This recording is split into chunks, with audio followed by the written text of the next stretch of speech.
Welcome to the Political Philosophy Podcast. I'm Toby Buckle. The episode you're about to listen to is a conversation with Professor Helen McCabe on the relationship between John Stuart Mill and socialist movements in his time. It's a pretty in-depth, long conversation. We start with what are John Stuart Mill's ethical foundations and how those might relate to either the liberal or socialist tradition. And we really take it from there to a really in-depth and wide-ranging discussion on the nature and foundations of those two traditions. I've decided to leave this as one episode because it really is just one long, extended conversation. Obviously, you don't have to listen to it in one sitting or anything like that, but I think I am leaning more towards longer episodes when I have extended discussions like this. So anyway, I'll get straight to it. Helen McCabe is an associate professor of political theory at Nottingham University, and she's the author of John Stuart Mill, Socialist, which is the book that this interview is based on, and the position that she's going to articulate in this interview, namely that John Stuart Mill is best categorised as a socialist, which, as someone who's been really making the case to try and claim Mill for a progressive liberal tradition rather than a sort of libertarian liberal tradition, it was really interesting to talk to someone who's ready to go one step further than even I've been in that argument. And we have a bit of back and forth on sort of liberal versus socialist, and I'll sort of not preface it any more than that. I'll let you make your own mind up. But I think at the same time, agreeing about 95% of our, or 90% of our interpretations, and she certainly knows a lot more about the historical context and so on than I do. And overall, this was just a really fun discussion. We really nerd out on some details and really get into some depth, so I hope you enjoy it. This episode will be available both on the YouTube channel and the regular just podcast feed as most of my interviews now. I'm trying to do both. So if you want to watch the video of this, you can, or if you're happy with just regular podcast feed, then yeah, whichever works for you, really. And yeah, if you do like this sort of content, please do subscribe either on the YouTube channel or your favourite podcast player, or both. And if you listen to the whole thing, then you're clearly interested in this sort of stuff too. So please consider sharing it on your own social media, because, you might know other people who are interested in this sort of content. That's about it. I'll keep the introduction brief. This is John Stuart Mill and Socialism with Helen McCabe.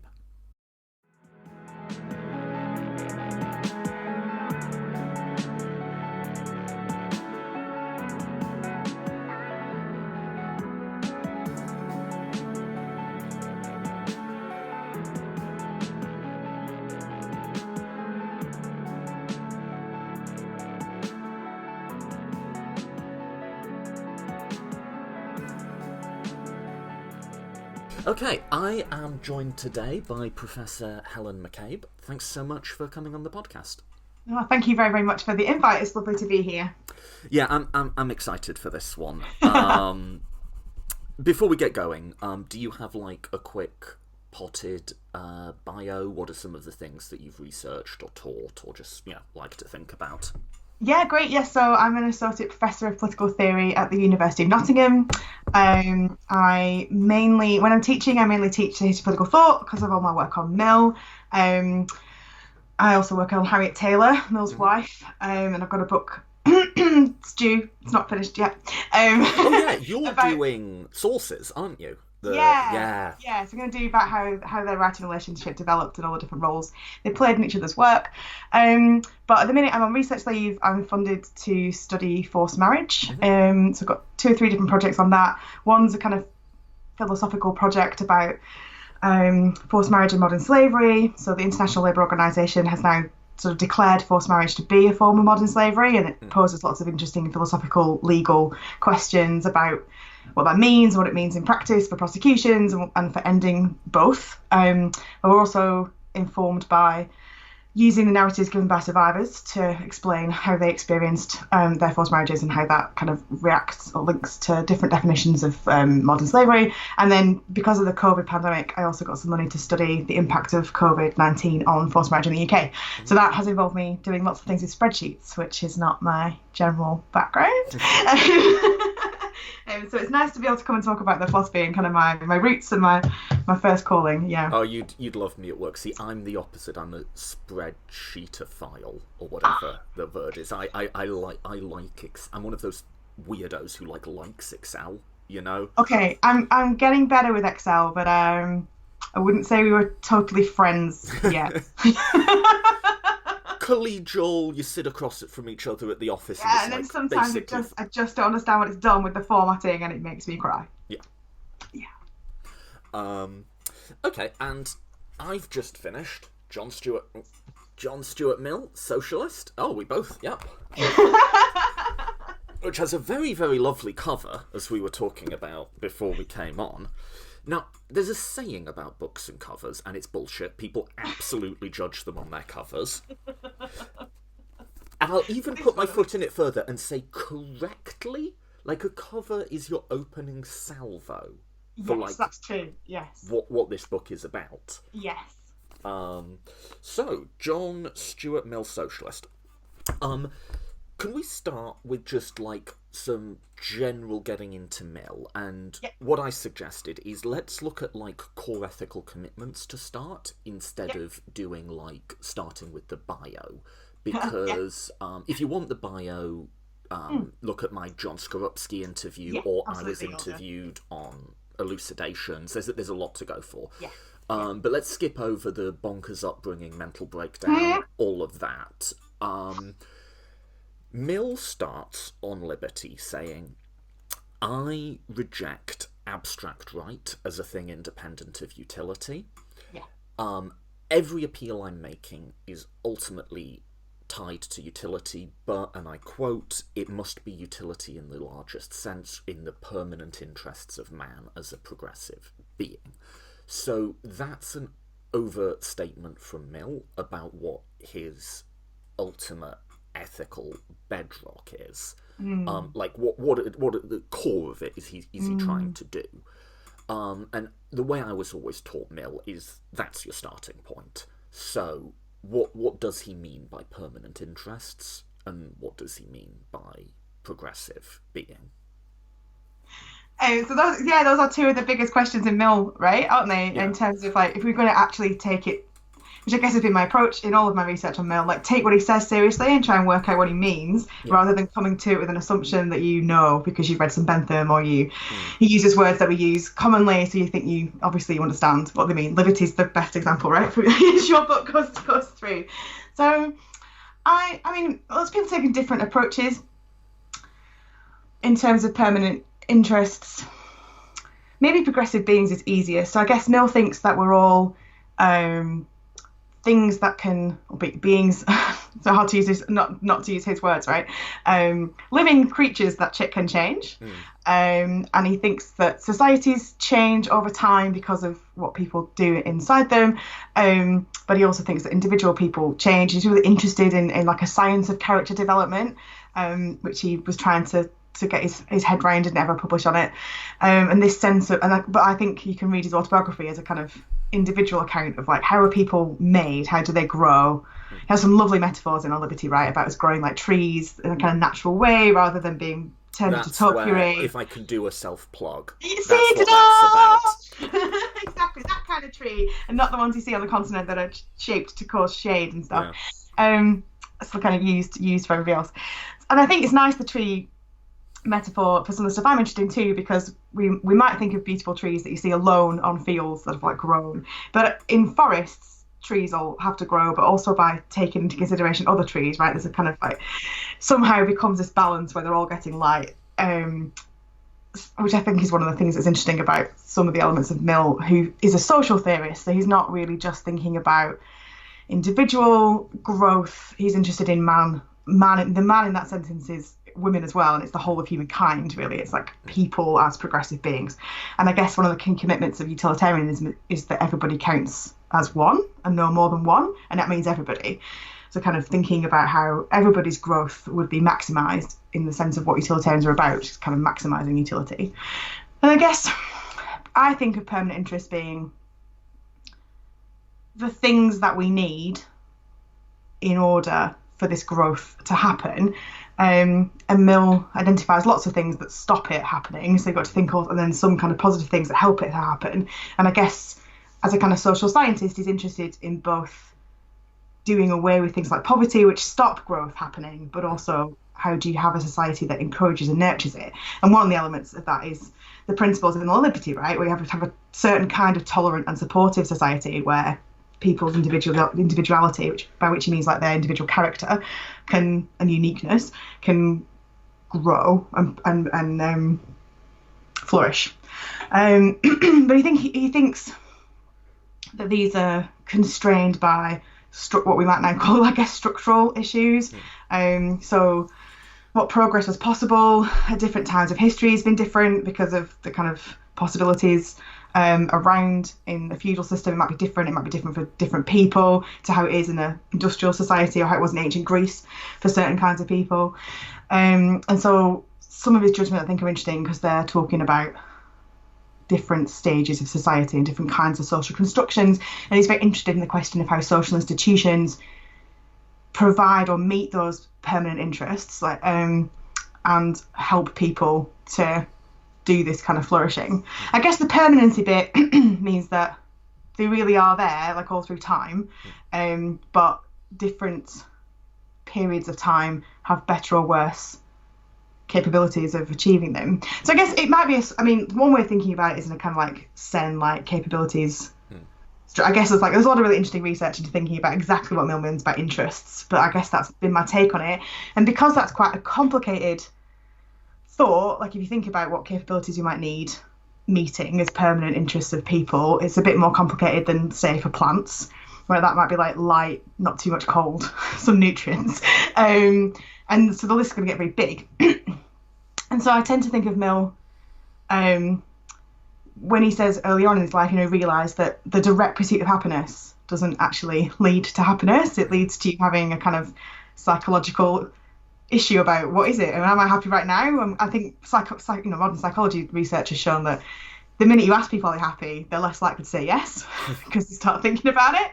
And so he is very much concerned that utility needs to be the ultimate arbiter of choices we make and social institutions that we create.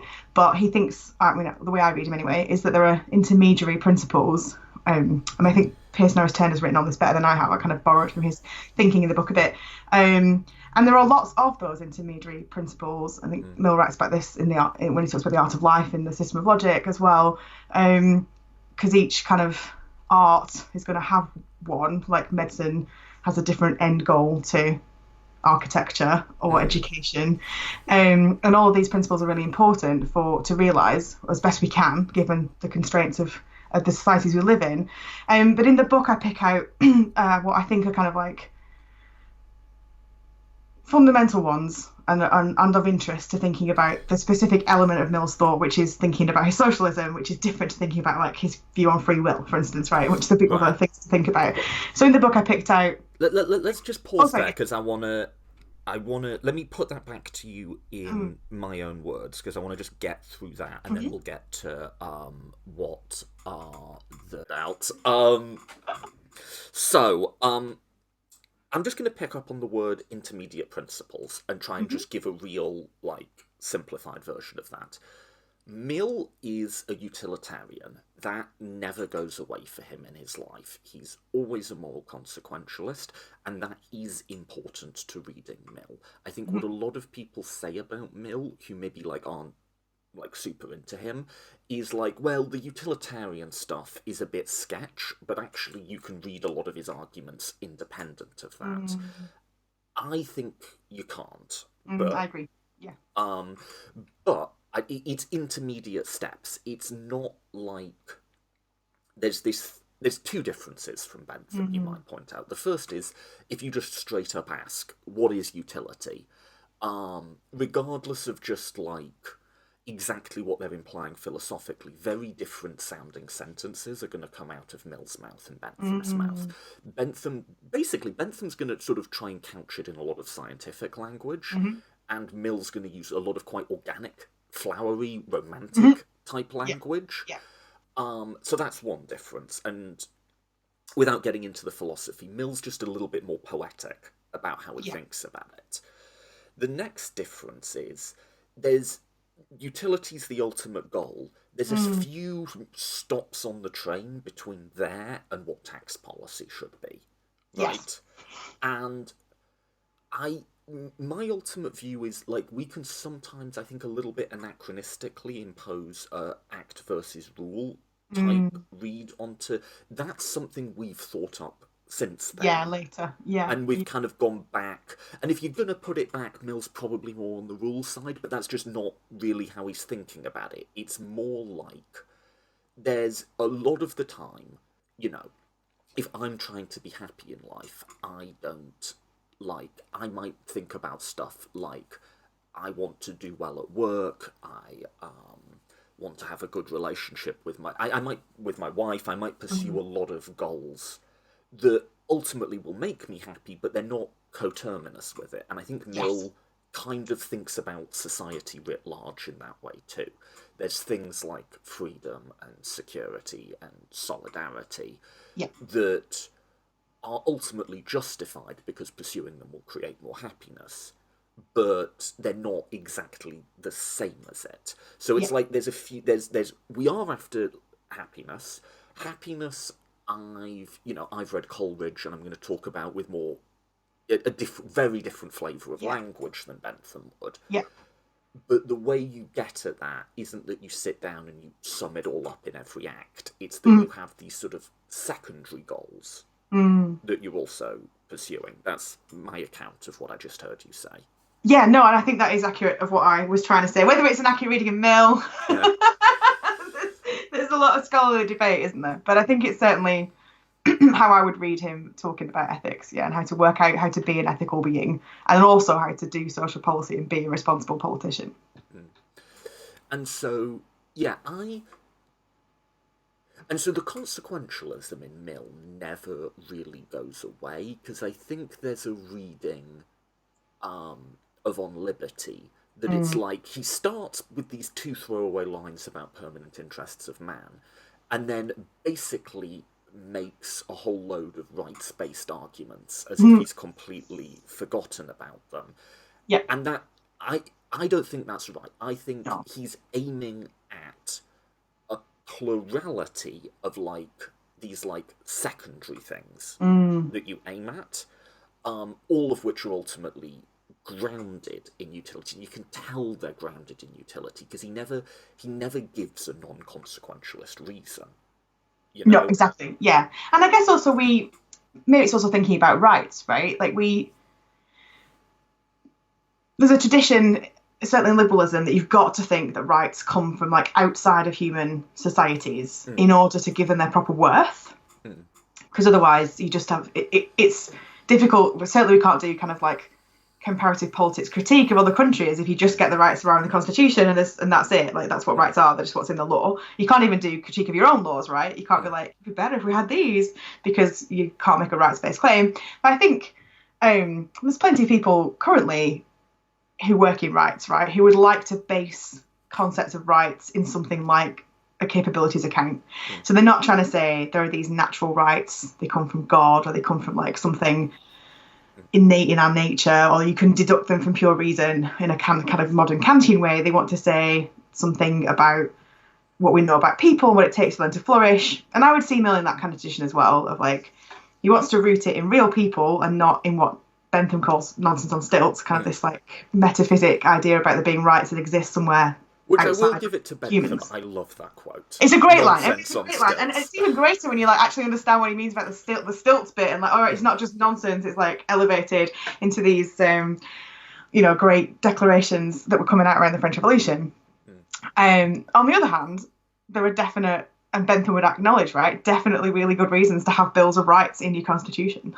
The question is just like, how do we come to an agreement, or how do we work out what those rights should be? And I think for Mill, it's exactly as you're saying, it's, well, what do people need to be progressive beings? What are their permanent interests? And I think there's something about the permanency that it's like, we always need it all through our lives, and all humans need them at all stages of human history. Just how they're realised might look different.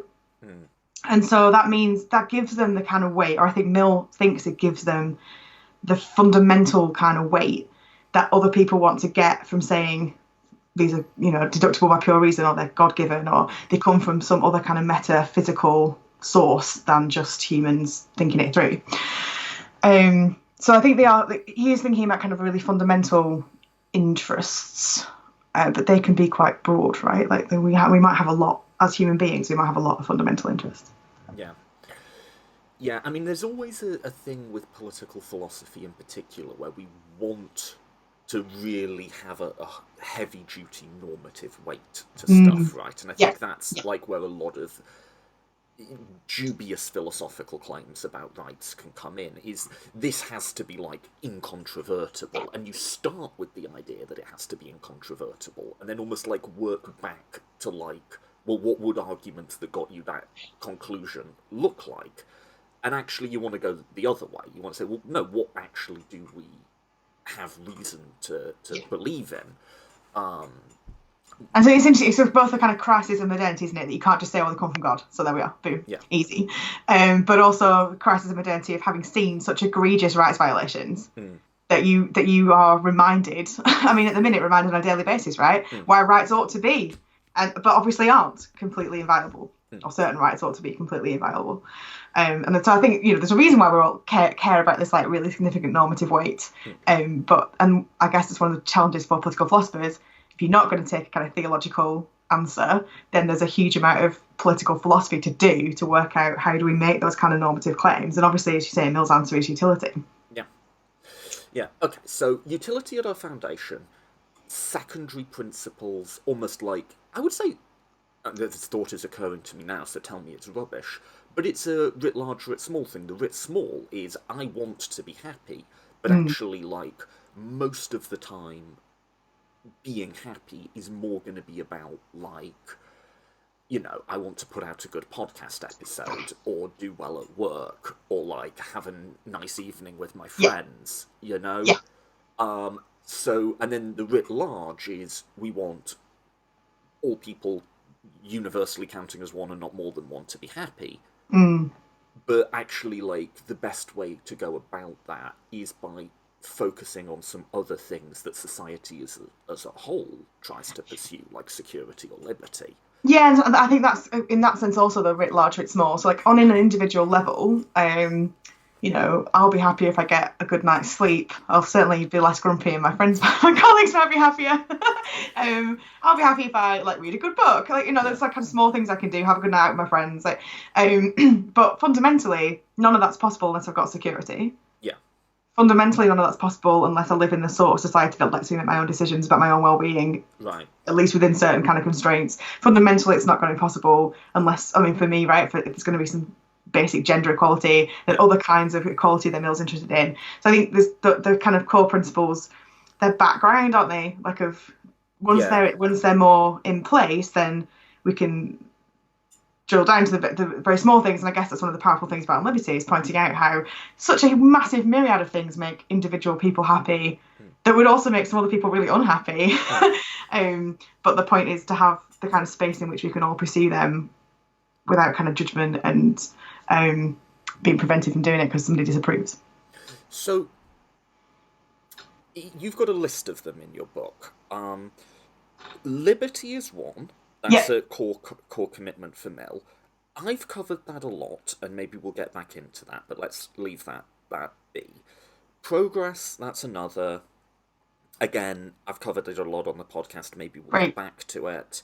Those two, I think, certainly liberty makes Mm, sense. Security, well, like you say, that's almost just like a background condition. yeah, That's a prerequisite. yeah, You also put equality on the list, yeah, which might be less familiar or less intuitive.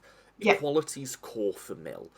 Why? That doesn't seem as obvious to me as, like, security seems obvious, that's like a background condition. You don't want to, yeah, like, Mongol hordes coming in or whatever, yeah, right? yeah. Liberty, I think, follows very naturally from this developmental conception of human nature. Yeah. Equality, why is that a core Mill commitment?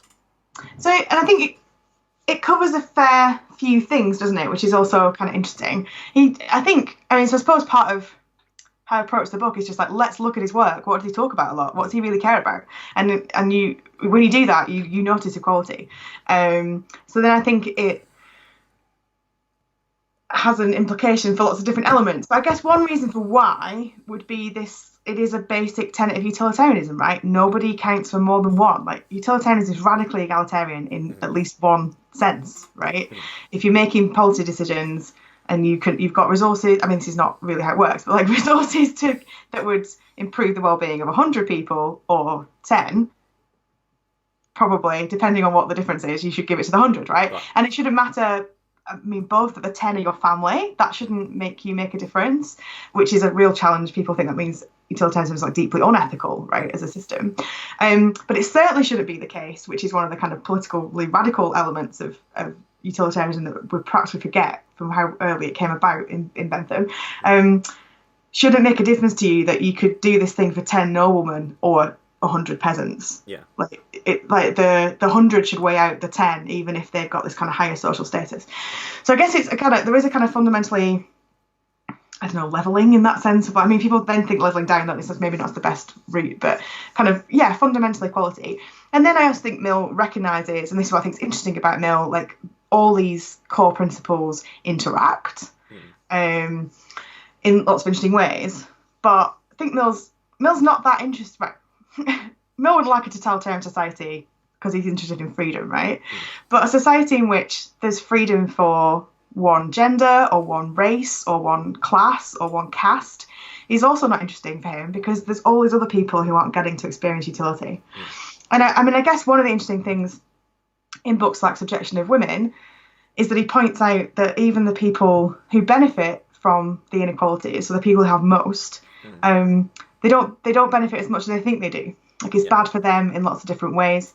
So if you have the power to tyrannize over your family and your employees and the women in your life in particular, but anybody else, like domestic servants, even to the extent of killing them with impunity, like Mill and Taylor have great writing on domestic violence, it's not good for you, right? It's not actually sort of like freedom. It's not good for society. It's not, in that sense, benefit. It's certainly not as good as equality would look in a utilitarian balance. So I think in the book I argue that he's kind of fundamentally interested in interpersonal egalitarian, in equality between persons, and it's not just about kind of equal resources or equal opportunities. It's about this really kind of fundamental seeing each other as equals in specific ways, which allows us then to also recognise our mutual inequalities.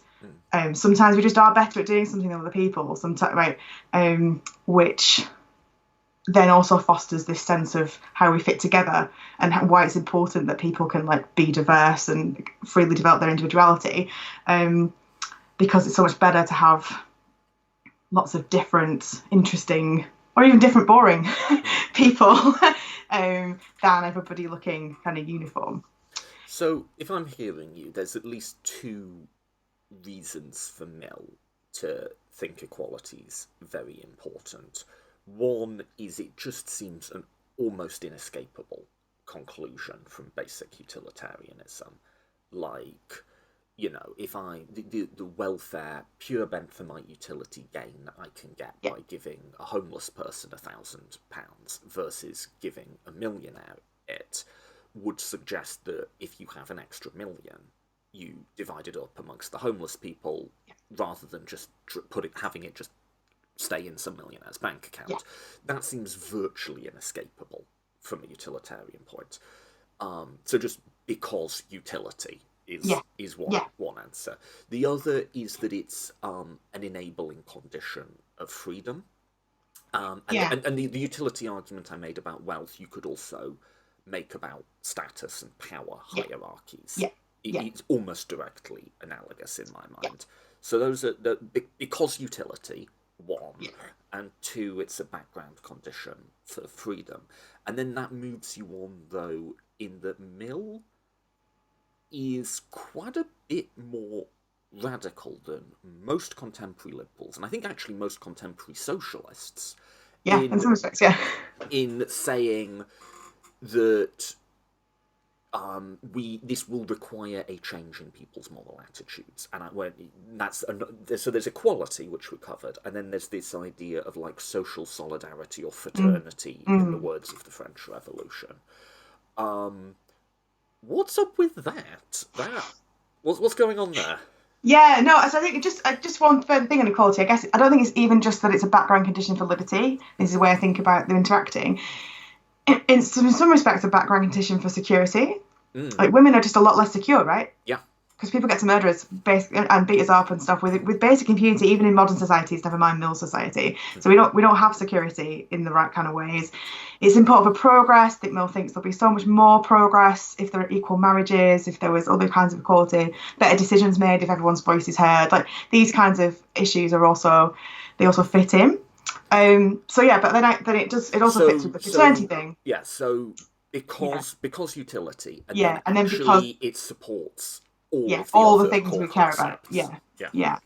One of which I argue is fraternity. Like when Mill says he's committed to like the rallying cry of the French Revolution, he does mean all three bits. And I guess we tend to kind of forget the fraternity bit a little bit when we think about certainly Mill, maybe the French Revolution, or we just think about kind of silly things like calling each other citizen.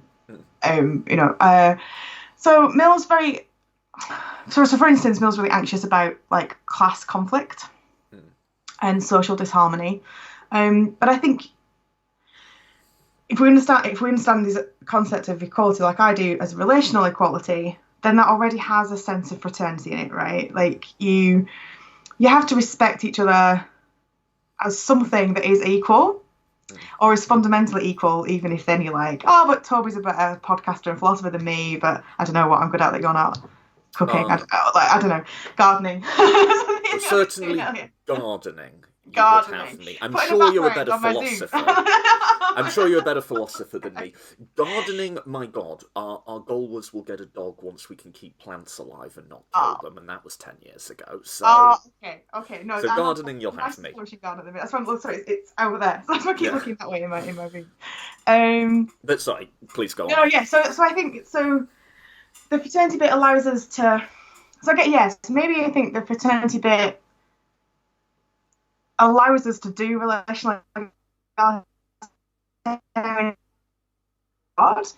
think a lot of us. I mean, the world would be a really different place if we actually thought of each other as fundamentally equal. Could you just start that point again? I lost you. Just connection issues on the first. Sentence. Sorry. Yeah. So I think that fraternity, to some extent, underpins equality in the sense that to have relational equality and really recognise each other as equals is really hard. Like, I don't think we do it. The world would be a really different place if we really fundamentally thought migrants were equals, homeless people were equals. Like, they wouldn't be homeless, would they? We wouldn't be able to deal with it. So I guess I think they're connected because the fraternity bit, like, is about solidarity, which I think is both kind of underpinning this, what you said, like moral character change, that I can recognise everybody as an equal because I understand them to be in that sense of fraternity that's familial. Like we're all in the same family of beings, of human beings, we're not separated. But I think also that he worries that there's a disutility of some kind anyway in the kinds of conflicts that come up when we aren't fraternal. And so again that could be that it means we live in less equal societies, or we live in less free societies, or we live in less secure societies, but also perhaps something even more directly rooted to utility, that just living in conflictual situations is more disutilitous. That's not, if that's a word. It's less good for utility than living in more harmonious. I'm sure there's a Benthamite term for that. I'm sure there is. Yeah, absolutely. Than living in more harmonious societies. Okay, so I think I like doing this groundwork with Mill because I think there's a number of surface level reads of Mill that if you go straight to the really famous bits of the text without that background, they'll read as weird, I think. So I mean, just this isn't a liberty principle conversation, but just quickly with the liberty principle, when it comes up in popular philosophy, it's often brought in and then rejected, Yeah. And I think what people sort of say is, well, what do we do about, God knows, mandatory vaccines, right? Let's analyse that. I think Philosophy Tube did this recently. I might be wrong. Someone did it recently. Yeah. Let's see what Mill would have said about that. Well, here's Mill's liberty principle, and the quote is always the second paragraph of the first chapter. It's always the only means by which we can prevent someone from doing this, and then concludes with over his own body and own mind, the individual is sovereign. Yeah. Right? And then they'll sort of go, okay, but that's a very individualist, atomized way of looking at the world, and actually with something like a vaccine, it's about how we all live together. And having done all that groundwork now, I think we're in a position to sort of say why actually that's not quite right.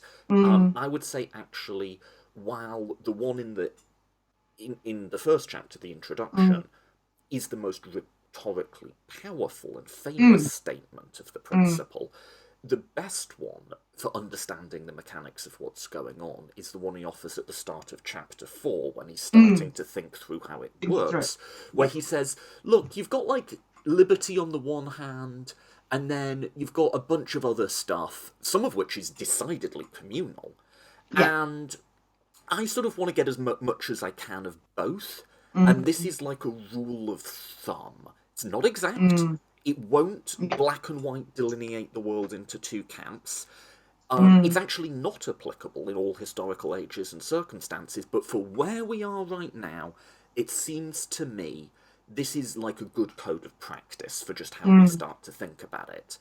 And what the liberty principle isn't doing is saying, okay, we're all atomized, egotistical individuals, and this principle follows from that. It's saying we have the individualist freedom, we have other things, and we just want to put some boundaries and structuring in between those things, to sort of just see that one doesn't overwhelm the other. And it works both ways. Liberty can override other ones, but other ones can override liberty.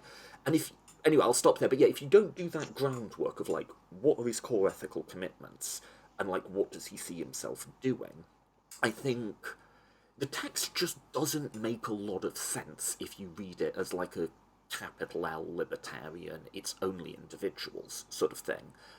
He's not particularly coherent or persuasive if you read him that way, I think. Anyway, I'll pause. And I think to some extent he's influenced by German idealists, and this use of the word individuality, that just people read that and they're like, oh, so he's all about individuals. Yeah. And about atomization, and he sees, say oh, there is no society, etc., etc. And then no, if only he'd just used a different word, their uniqueness or something, or their personality, or whatever it is you might say now that kind of maybe captures that, then we might not kind of fall into that heffalump trap of just making assumptions because you read a certain word. I think that's one thing that's interesting about Mill as well, right? He is committed to the principle that each individual is pretty much the best judge of their own happiness. Yes. And so that's why we need this sphere around us where we get to just do our own thing, whether that's what faith we have, whether it's that we like to just sit and read the Sunday papers, or we like to go on, hikes, or we like to like meet up with all our friends. Like and people shouldn't make moralistic judgments about those things just because they don't like them. And that's what he's aiming for, is a society where people get to pursue their own concept of the good in their own way, or like what makes them happy, whatever that is. And then he's like, oh, but we can't just do that, right? Like completely anarchically, because those conceptions of the good will come into conflict. They could come into conflict in really like obvious and grim ways, like if somebody just enjoys murdering people, so we need rules about that. But they come into conflicts in other ways, and that's why we need a basic principle, like the harm principle. Like, all right, well, what if we said you can do it until you start harming somebody? Then obviously we have to get into what harm means. But like, let's just take that as a pro tanto. Like, if that was their attitude, well, let anybody do what they like unless they're harming somebody. That would be a much more utility maximizing society, more progressive, more free, perhaps more equal. We don't have to be underpinned by a more fraternal sense than we currently live in, and perhaps also more secure. Like lots of people, because people don't tolerate what they do, they're really insecure, right? They're in danger of being attacked and violently, etc. Even in Mill's day and also in our own. And I guess maybe if we try and focus on this, like, oh, this is Mill's only principle. Well, it isn't, is it? Because he's got a principle of utility, and that doesn't make him a hypocrite, or like that he doesn't. There's kind of two Mill's thesis that Mill doesn't really know what the other Mill's saying. I think you're right. We need to think about it as a cohesive whole. And it's difficult, isn't it? Because Mill wrote almost like 32 whole volumes of collected works plus the index. It's a huge amount of work, and we tend to read like 2 or 3 really famous essays because they're short and sweet and got lots in them. But you have to kind of think. You're right, think about the context of what are the claims and why is he emphasising this particular claim in this book. Sometimes that's an historical context question, but doesn't mean that he would always emphasise it at the expense of some other things that he's not interested in this particular essay. And again, think we were saying before, but like how people write. Lots of these things when Mill wrote came out in the newspaper. Like they're responding to specific events. There's a reason they're short. They come out in reviews. He's a public philosopher in a way that we don't do it as much now. And I guess the same, I think, if somebody was going to write their doctoral, I mean, nobody will do this, but if someone's going to write their doctoral thesis on me or you, would we prefer that they analysed all the things we said in a podcast or what we wrote in like academic work? But there's no obvious disengage there in Mill. Lots of the stuff he wrote is for public consumption, and we tend not to read the like massive, maybe more academic in our sense tomes. System of Logic, Examination of William Hamilton's Philosophy, Principles of Political Economy, partly because they're massive. It takes ages. I did read Principles for my PhD, and I had to have a nap every 5 pages. Yeah, God. I do quite like what's the socialist one? Questions on Socialism, Issues in Socialism. I'm blanking. Chapters on Socialism. Chapters on Socialism. There we go. Yeah. I did read that. That's an okay read. The principles of political economy. Walk with God. But on the other hand, it's a real shame, right? Because the discussion in the chapter on property and the chapter on the probable futurity of the labouring classes, especially the one I'm trying to get this right now, but I think especially the one on property, is a really helpful expansion of what's in liberty. Talks about basically the harm principle, talks about individuality, what individuality means, what it needs. Like it's like a bigger and more interesting, like expanded version of chapter 5 applications in liberty. And I'm like, we just took that one out. I do on my teaching. I often take it out and put it on the reading list, but obviously most people don't get through the whole on liberty in a week before a lecture, so they're not going to read the extended. But I do think it's really helpful for kind of nuancing what Mill says in liberty. Okay, so let's get through to the core claim of the book, that this is a socialist.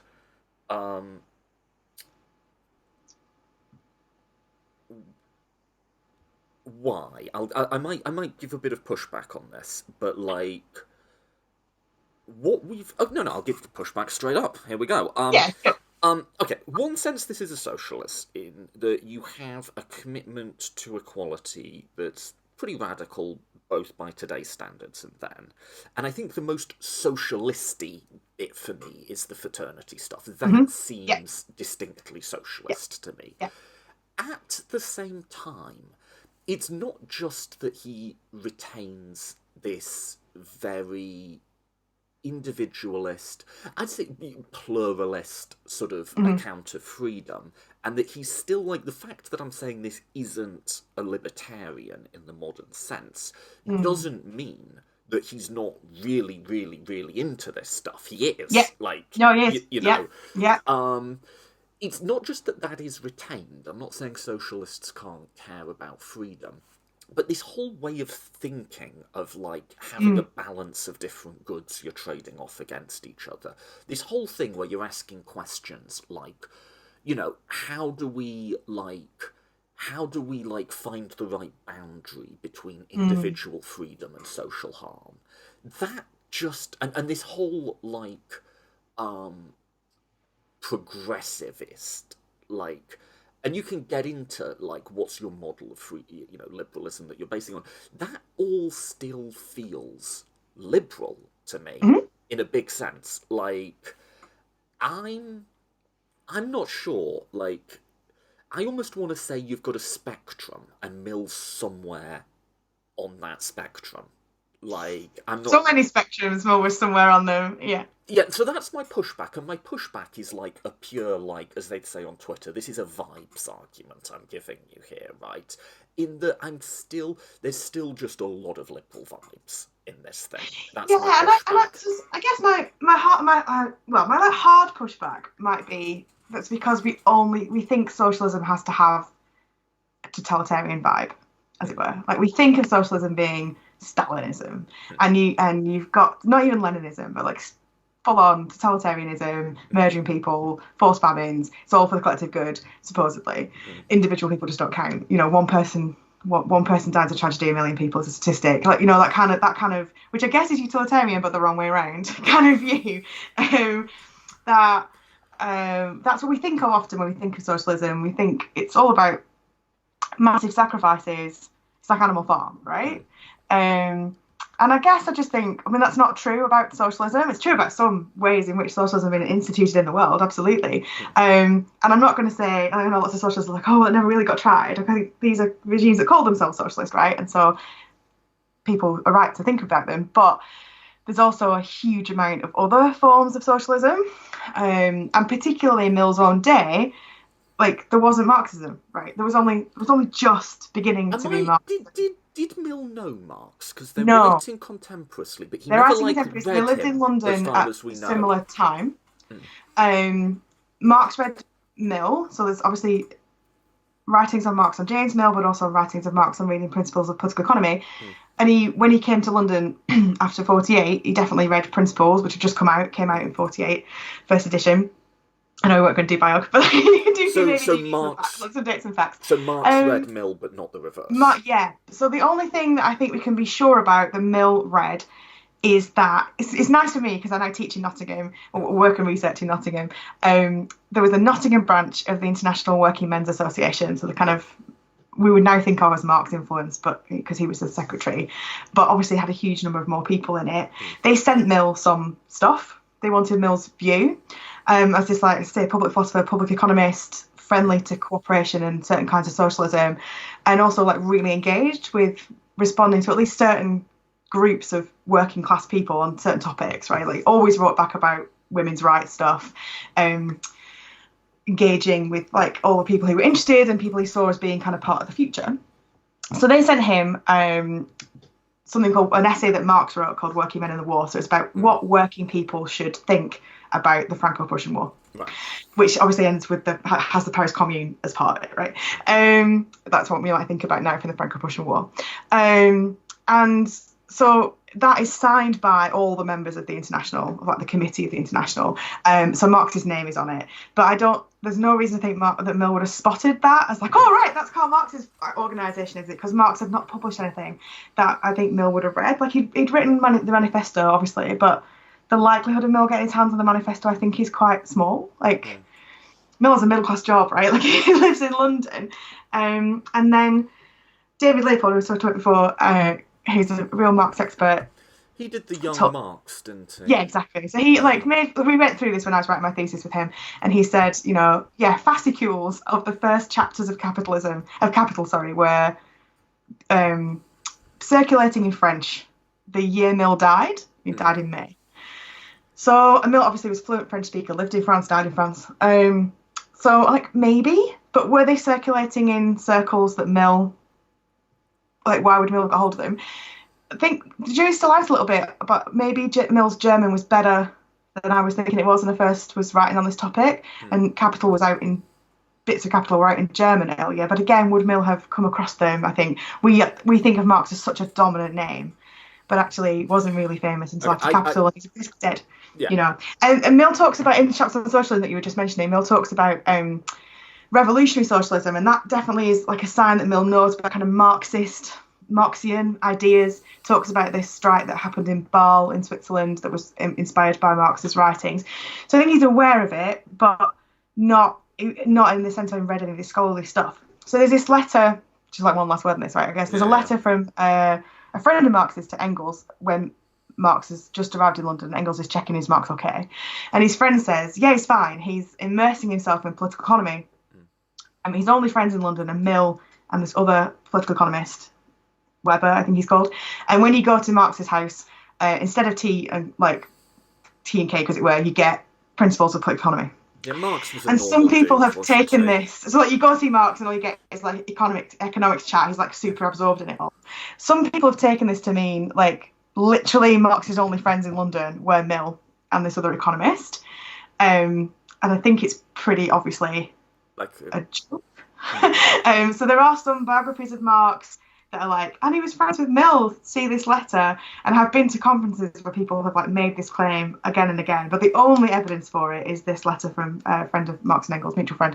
And I think when you read the letter, yeah, but like saying in the pandemic, you know, our only friends were Zoom and Netflix. Like, it doesn't mean we're actually friends with. Yeah.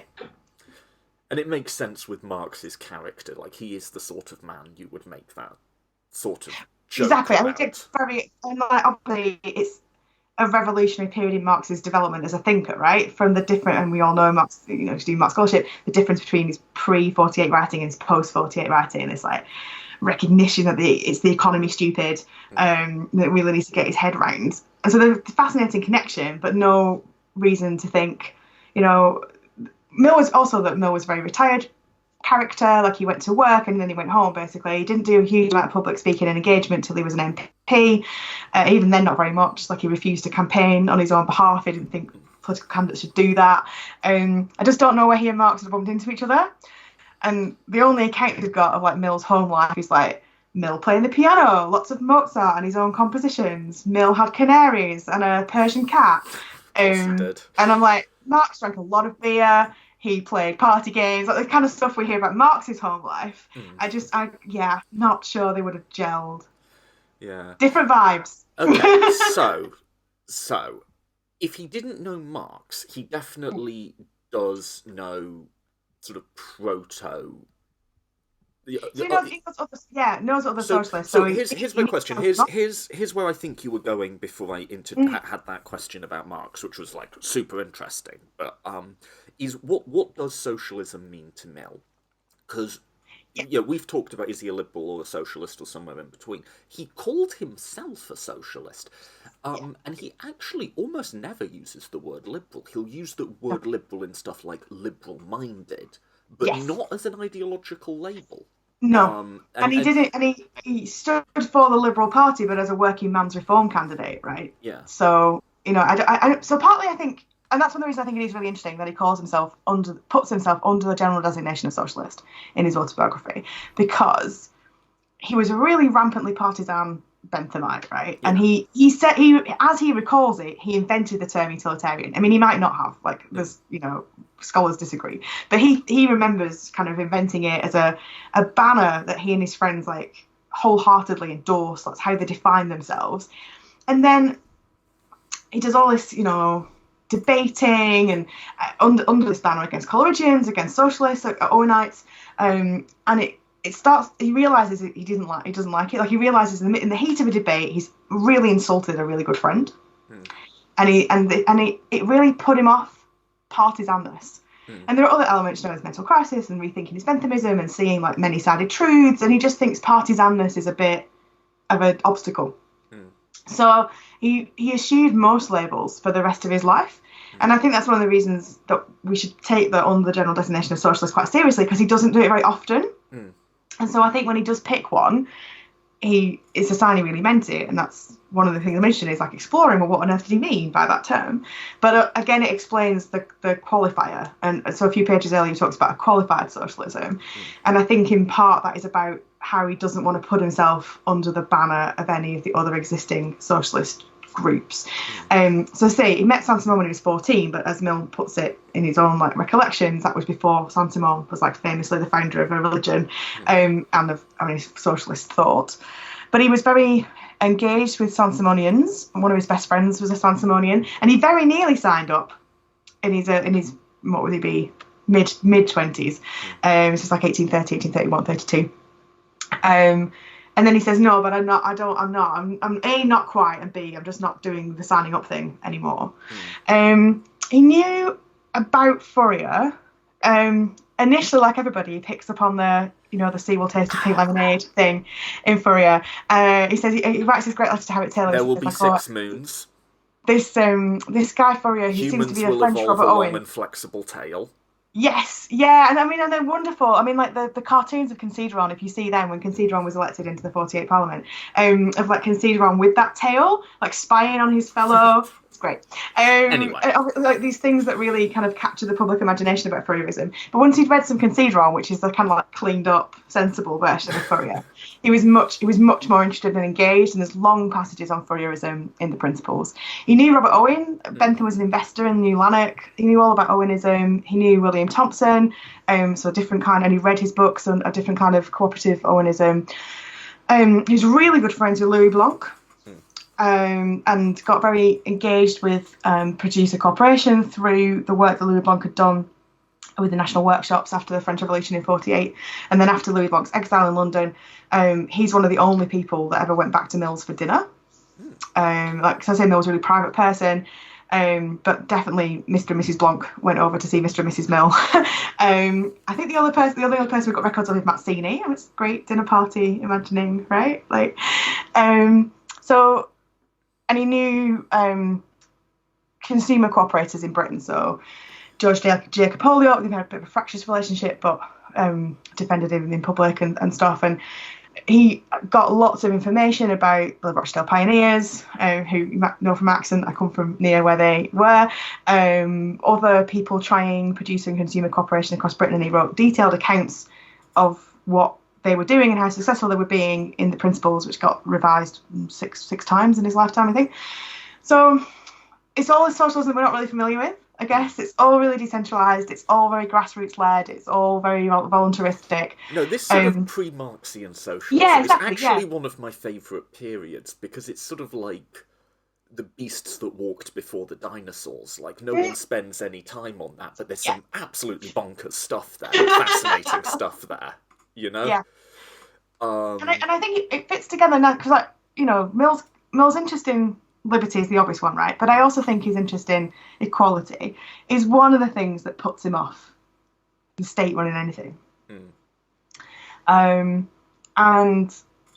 also this sense he has, you've alluded to before, that any social change is only sustainable if there's been a corresponding change in human character, like individual people's characters. And he has a complicated account, as I was saying earlier, about how that works. Like, it both causes change in social institutions, and then social institutions kind of maintain that character. And Mill definitely thinks people's characters are very malleable. We see that in Liberty, right, where he's just like, oh, the person who's now the most bigoted Christian would be a super committed Buddhist if they lived in the East. Like, you have to accept that about yourself, that like lots of your fundamental commitments are because you grew up in a certain society. And we should reflect on that, and it should make us more kind of tolerant and understanding of other people with strong commitments, but we should also have a kind of duty to reflect and have these kind of like individual commitments. So he recognises social change is going to change people's characters, but also that there won't be any social change without a change in characters. And so again, these kind of in what we sometimes call intentional communities, like these kinds of socialism and cooperation, which is kind of even less full scale. Like you can do cooperation inside of the current economy, and you can live in the same houses you already live in. You don't need to go and set up a commune somewhere totally different. they only work if everyone's characters developed enough to make it work, right? Yeah. And so they're themselves an education about, well, what do people need to be like to transform society in this kind of way? And I think that's one of the things Mill likes about this kind of socialism. It's partly also to do with his concern about security. The kind of revolutionary socialist just says, let's burn it all. We can't possibly imagine the future until we've burnt everything that's now. Mill's just like, no. Because then we'll just be in the state of nature, right? And we already know what happens out of the state of nature. We've read our Hobbes and we live in it. So he says in the chapters, if we just had a massive revolution and burnt down all of our institutions, then it would take several thousand more years of misery until we got to basically where we are now. So why don't we not do that? So he prefers socialism with a plan.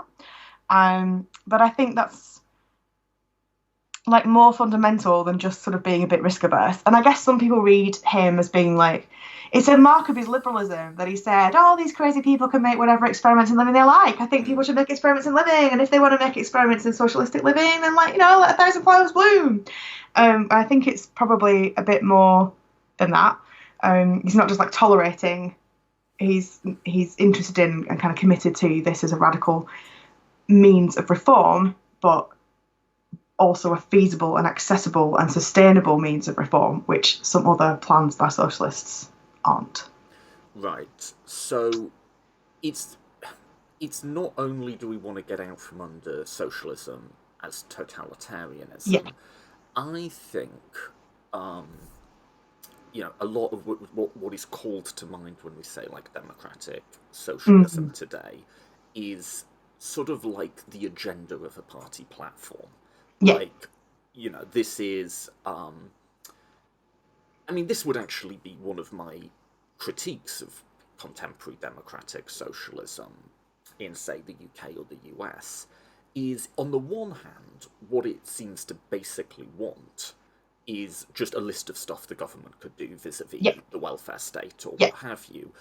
But it couples that with a profound scepticism about electoral politics. And, there's actually good reasons for both of those things. Like, there's, perfectly good reasons to have Medicare for all in the US.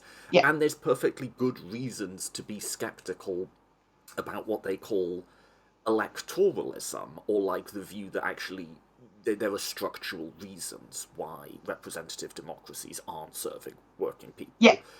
I'm not saying they just don't. If you add them both together, it's just not a very inspiring political vision to say what we want is the state to deliver those things, and also there's absolutely no mechanism of affecting that outcome. Yeah. Well, where does that leave you? Great. Yeah, great, good job there, buddy. But actually, Mill is interested in a bunch of people who are really being, let us say, quite imaginative, is probably putting it mildly, right, with just designing forms of social organisation that aren't your traditional firm, that aren't a church, and that aren't a family, but that kind of borrow bits from all of those things and mix and match and say, when we talk about worker co-ops, it's not just like, there's, a union in the workplace or something like that. These people are really letting their imaginations run wild. And it's also exciting because at the time, being a union was radical, right? Yeah. People being transported for being in unions. Yeah. Yeah, you're right. It's much better. Actually, it's a really great analogy that we take a bit of the firm and a bit of the church and a bit of the family, particularly given Mill's thing about a social ethos and the kind of religion that we might need to stick us all together with the glue that makes it all actually work, gives us the inspiration on the down days, gives us the kind of sense of camaraderie with each other, gives us a kind of normative underpinning for why what we're doing is really important. But it's a much more organic, ground up way of thinking about what socialism is than modern and also just way quirkier. And in that sense, very diverse, because I think Mill thinks that we should all work in worker co-ops, and each co-op should have its own, for instance, principles of justice that it embeds in terms of remuneration, and then we sort of we gravitate to the co-ops which we think are doing something just, and which it turns out we are actually motivated enough to do our share in, so our colleagues don't try and kick us out because we free ride all the time, and they could look super different. I mean, really excitingly different. Never mind the kind of different stuff they might be organising if you also lived at work or like family interactions and stuff. The thing though where Mill isn't very social, okay, this is where we might disagree on our reads on Mill, is that what I frickin' love about this period is it's not they all have their different ideas about how these communes are going to work. They have the X, Y, and Z of it. Like, Fourier has this thing where we will live in an organisation called a phalanx. There will be exactly, I forget the number, but it's like there will be exactly 144,044 or something, isn't it? I don't know. You tell me. Yeah. But there will be this, not 1,443, mate. No, wouldn't work. Because the harmony of the notes, like, it's all based on octaves, right? So the harmony of the planets would be completely disarranged if we did that. They will look exactly like this. You know, they will have, like, and it's like... And you can see why Marx and Engels just think it's silly, right? Yeah, and I mean, on one sense it is. On the other, like, you've got to love it. Mm-hmm. But, like... Okay, there's a serious point I'm going there. Is that I think that level of, like, it's exactly this thing makes sense in a sort of, like, pluralist... competitive sort of socialism where there's all sorts of people doing these different things, and if you don't like one, go to the other. You know, that sort of makes sense. And it's like you're letting them all try it out. In an age where socialism has become much more about a state program of action in terms of that's how people think about it, I am suspicious of, and I think Mill was suspicious of, sort of fetishizing the end state and saying, like, what politics is all really about is, like, this specific vision of, like... And I feel like sometimes what's going on with political debate on the left is we're having these huge fights about, like, exactly what our fantasy worlds are going to look like, and... There's a few... Okay, I'll run through it really quick, but the reason I go on about it sometimes is I think there's a convergence of reasons that I would give. One is that it's just a waste of time. Two is I think it's ineffective political communication. I think it repels people. Three is we have this sort of, we let the best become the enemy of the good. And rather than just saying, okay, we have our overarching moral vision, we let that get in the way of just the sort of trade-offs that ordinary politics requires of us. And then finally, I think there's almost this, like, epistemic idea, and this is in Mill, and I would argue it's also in Marx, actually, which is the people living in a utopian society will be better than us. They will be better morally, and they'll be better intellectually. And they will just be so much better placed than us to give an account of how people should live together and what the rules of justice should be. Yeah. And I think, for me, someone asked me recently, like, what's your vision of, like, the, perfect political system? And I said, I really try hard not to have one. And there's no particular reason why all those concerns, from the sort of strategic to the epistemic, would run together. You know, they might go different ways. But, like, I just think the fact that they do line up, like, makes that quite a powerful, like, a point I feel like pushing. You know? And I think Mill thinks in a similar sort of... He's not a utopian thinker. I know he uses the word, in the sense that he's someone who fetishizes the end state. He does, and I think that's part of it, right? Like, he thinks we could... Like, utopia is kind of a useful word to mean for the ideal. The very fact he's willing to use it is another sign he's not utopian socialist, because they all thought that they were being really rational, right? And it wasn't utopian in the slightest. So I think he's not utopian socialist. I mean, I guess Mill might think that there's something useful about some of this world designing that utopian socialists do, because it does give us a radically different view. And sometimes if somebody doesn't write the, like, way out there utopian vision, our own sense of the options can become perhaps more limited. But I guess, like, we also shouldn't think about the history of socialism as being that kind of utopian, or Marx, because there was a whole host of other people that we sometimes club together as utopian socialists, but they didn't have this kind of blueprinting, and they weren't fighting each other over, like, the minutiae. Like, all the cooperators, right? the essence of cooperation is you take what you've got and you start from here, but you transform capitalism from the inside. Cooperation is about working people with hardly any money saving like fractions of pence every week so they can buy a bag of flour and sell it to each other, and not at cost price, right? And not have to pay the profits. And then next week you can buy two. Well, probably not even next week, but next month you can buy two. Right? It's tiny, tiny fractal. And Mill, sings their praises in real eulogizing of working people, particularly working people who save enough money to buy tools and therefore start to emancipate themselves from what he calls the yoke of paying capital to paying rent to capitalists. And that isn't a utopian vision. Cooperative organisations could be organised on a whole range of different means, and they were.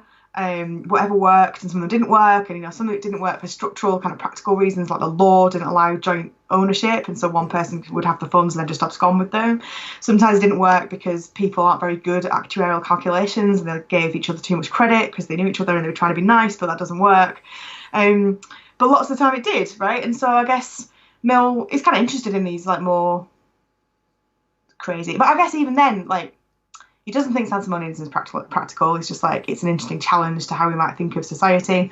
But he did think some elements of Consideron's version of Fourier were more or less practicable, and certainly we're interestingly engaging with the kinds of questions you have to engage with as a social scientist and reformer. What do you do about people's kind of innate competitiveness? What do you do about the fact that people have quite strong views about what's fair, and they might be wrong, but they hold them really strongly, and that will stop them putting up with certain kinds of distributions of things they've worked for. And so I guess maybe we look back on socialism and just think it's either Marx and therefore all the state, or it's the kind of crazies. And again, I think that it's a real paucity about understanding the history of socialism and then also what socialism could be now. Because obviously now we have social democracy, and we might think it's about capturing the state and wielding the power of the state in favour of the majority class, not the minority classes. And Mill's really anxious about that thought too, right? Because he thinks that leads to oppression of different sets of people, and it's all based on antagonism. But on the other hand, it's not to say that he didn't think legal reform was necessary. He himself campaigned for lots of different kinds of legal reform that would have made it easier to be a cooperative, and also the things like women in the vote and divorce. And I guess to some extent that's also the case with Mill. Some of this stuff is more utopian, he's really looking to the future, but he definitely thinks that the ideal future is closed off from us. It says in the Principles of Economy, if we got to a stage of much reformed capitalism, what we did next would be for those people to decide, right, based on utilitarian calculations. We can't make that decision for them. We've got literally no idea what it would look like. But here are some key thoughts that might arise if we had these different organisations. And that's a really different project to should we have the Providential Societies Act? Which says yes. Okay, so here's a clarifying question, though. Because do you think... I guess when I talked about utopian thinking, I was thinking in terms of modern socialism, big picture. Right, yeah.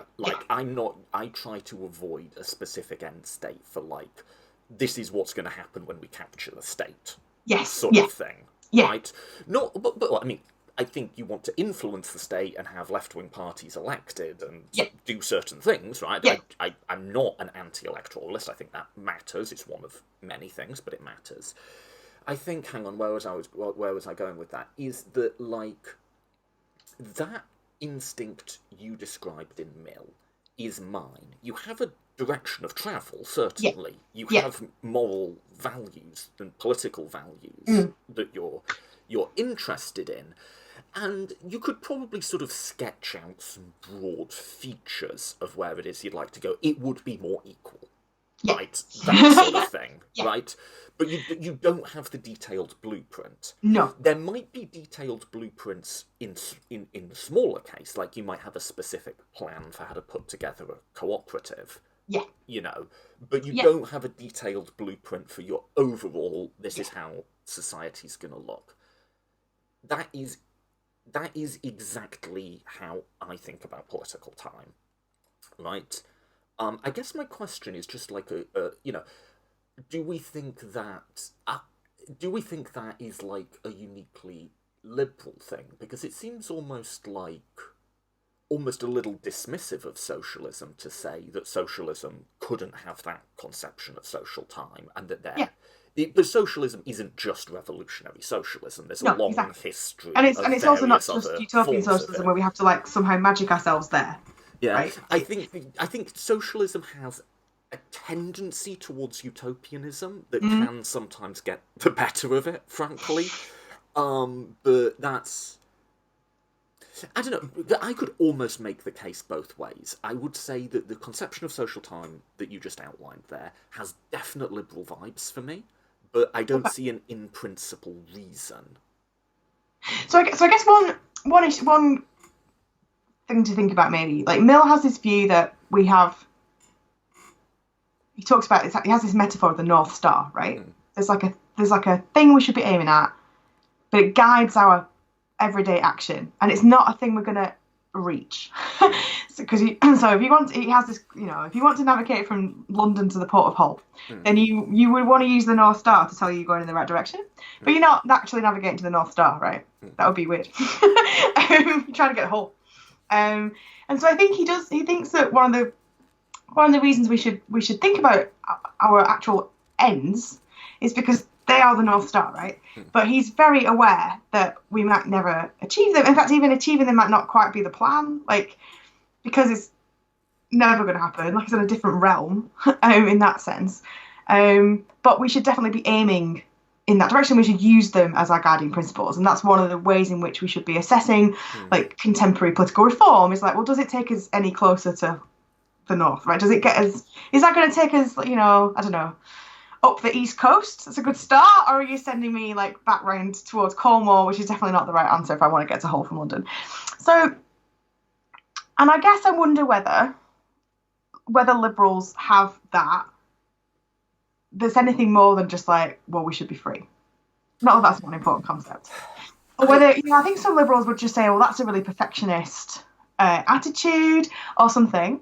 Like, they would just eschew the idea that there's a goal, and that there should be these relatively thick normative claims. But because otherwise I don't think that socialists can't have a kind of like practical concept of social time. Yeah, and I mean, I think that the thing is, the trickiness with this is, this conception of social time, which I've stated I'm an adherent on, I almost wonder if it lives somewhere in the middle. It occupies some space in the middle of the spectrum between liberalism and socialism. I'm also wondering whether it's not... because if you it's ideologically wedded to anything, or whether it's just an attitude. It's the attitude of somebody who is both a theorist and engaged in politics, which is what Mill is, right? Mill was actually an MP, and he was a reform campaigner for decades before that. He recognises that there are differences between what you'll achieve next week in Parliament if you can build a coalition around it, and what would be best, and that there's a whole range of things in between, and we might never get to best. And I think it's sometimes people are just like, I don't want to do the compromising. It's sort of normatively problematic, and they might just think we have to have the revolution, or they just disengage from. They go and found a utopian society in what they think of as unoccupied territory in Texas or whatever, right? Obviously it wasn't occupied, but they think about it as like new worlds. But yeah, I wouldn't say there's anything that, for any ideology, that means you have to have this sort of pragmatic but guided by deeply rooted normative principles view of how social change comes about. Like, I think you could be a Tory and think that. Hang on though. I think what defines ideological traditions in large part is their view of social time. I mean, yes, you could be a Tory and think that, but I would argue there's something about that vision of the world in which social time is charting new ground. You're exploring new things. The society of the future might be, and ideally will be, something that has not existed before. I think at its core, conservatism is the idea that there are fundamental things structuring how the social world works, which are knowable and predictable and preservable, and that to the extent that you get away from that, that you're going to be in trouble, be those things the laws of economics, traditional gender roles, God, what have you. But there is like a core thing of how this works that you get away from at your peril, and conservatism is about getting back to it. I think that it would be difficult to hold that thought and what we've described in your head together at the same time. It would be difficult to hold a truly revolutionary ethic and this more sort of North Star ethic together in your head at the same time. No. So I think because Mill isn't entirely anti-revolutionary, right? Sometimes he just thinks there's too much blockage in the system. Like, people, structurally, it's all stacked up against progress. It's being obdurate, the system and the people in charge are being obdurate. And so in the end, you just need to take up arms, right? So it's what he thinks about 1789, it's what he thinks about 1848. So sometimes, you know where you're going, you just can't get there. Like, I don't know, to extend the metaphor, there's a blockage in the channel and you just got to blow it up with some dynamite. Otherwise you're not going to get there. So I don't think it's even completely necessarily opposed to a revolutionary outlook either. I agree. There are some people thinking about the literally only way we could properly transform society for the better, because everything about it is rotten. Yeah, that's what I'm going, right? Because we can't even conceive or interact with each other. Say revolutionary. Yeah, and that. But not only socialists have thought that, right? Mm. Some far right ideologies think that too, right? I think though the difference is what's on the other side of that. So you have a moment. But I just mean, in terms of one of these things is like a process question, isn't it? How do we get to the best? And one of them is a what is the best question. We might just have to agree to disagree, but I just don't think that it is true that only liberals have that sort of pragmatic but guided by a North Star principle. I don't think lots of liberals have that anyway, but I don't think that only liberals could have this particular concept of political time. I just think anybody who's been involved in politics, democratic politics, right, will have this, or they'll have the opposite of God, it's so frustrating and slow. We just need a tyrant to come in and sort it all out. To revert back to Plato we were talking about earlier as well, in terms of how people think about their disappointments in democracy. And maybe we should move on, because it seems like this is but no, look, I'm not. It's not exclusive. It's not a property of all liberals. There's certainly ways, if we move towards the more liberal end of the spectrum, that liberals can think about social time in ways that are profoundly unhelpful. So time does not have a direction. Tomorrow is not guaranteed to be better than yesterday. It's not all just a line on the graph going up. There can also be a sort of liberal relativism, I guess, where it's just well, you have your ideas and I have mine, and the fact of pluralism is somehow itself its foundation, right? Yeah. So there's or the fact that something can command an overlapping consensus is itself its normative justification. Yes, there's ways of thinking about social progress in liberalism that in their own way are as misguided as the we'll have a revolution and then perfect justice will ensue on the other side, right? And I think clearly that sort of ethos is not unique to liberalism either. It's there in, I don't know, Bernstein's evolutionary socialism or something, I'd argue, has that kind of vibe to it. I do think, as an empirical looking at the world and how we categorise ideologies, and here I'm, I think, channeling our mutual tutor Michael Frieden, right? Yeah. I think there are certain recurring themes that no one of which is that's what liberalism is. That will sort of clue you in as to where you are. And one of them, you said it's sort of just a sort of more practical. I almost see it as a visualization thing. What is going on in your head? What's your picture in your head when you're thinking about this? And I think for liberals, it's like a staircase with a light at the top of it, right? Like we're going up and up and getting better and better in pursuit of a general but undefined ideal, right? Yeah. And you see that in our visual metaphors, right? Uh-huh. For some, not all, but some socialists, it really is just this. It's like you blow up the building and you make a new building. You're picturing something different. And conservatives, it's an ideal from which we have fallen, right? It's just a different set of visualizations. Now, that's not exact. The visualization of, like, social change that I'm saying is liberalish is also socialistish. It's somewhere on the progressive end. But it is one of the markers I would look at in how I categorise things. One, not the only one.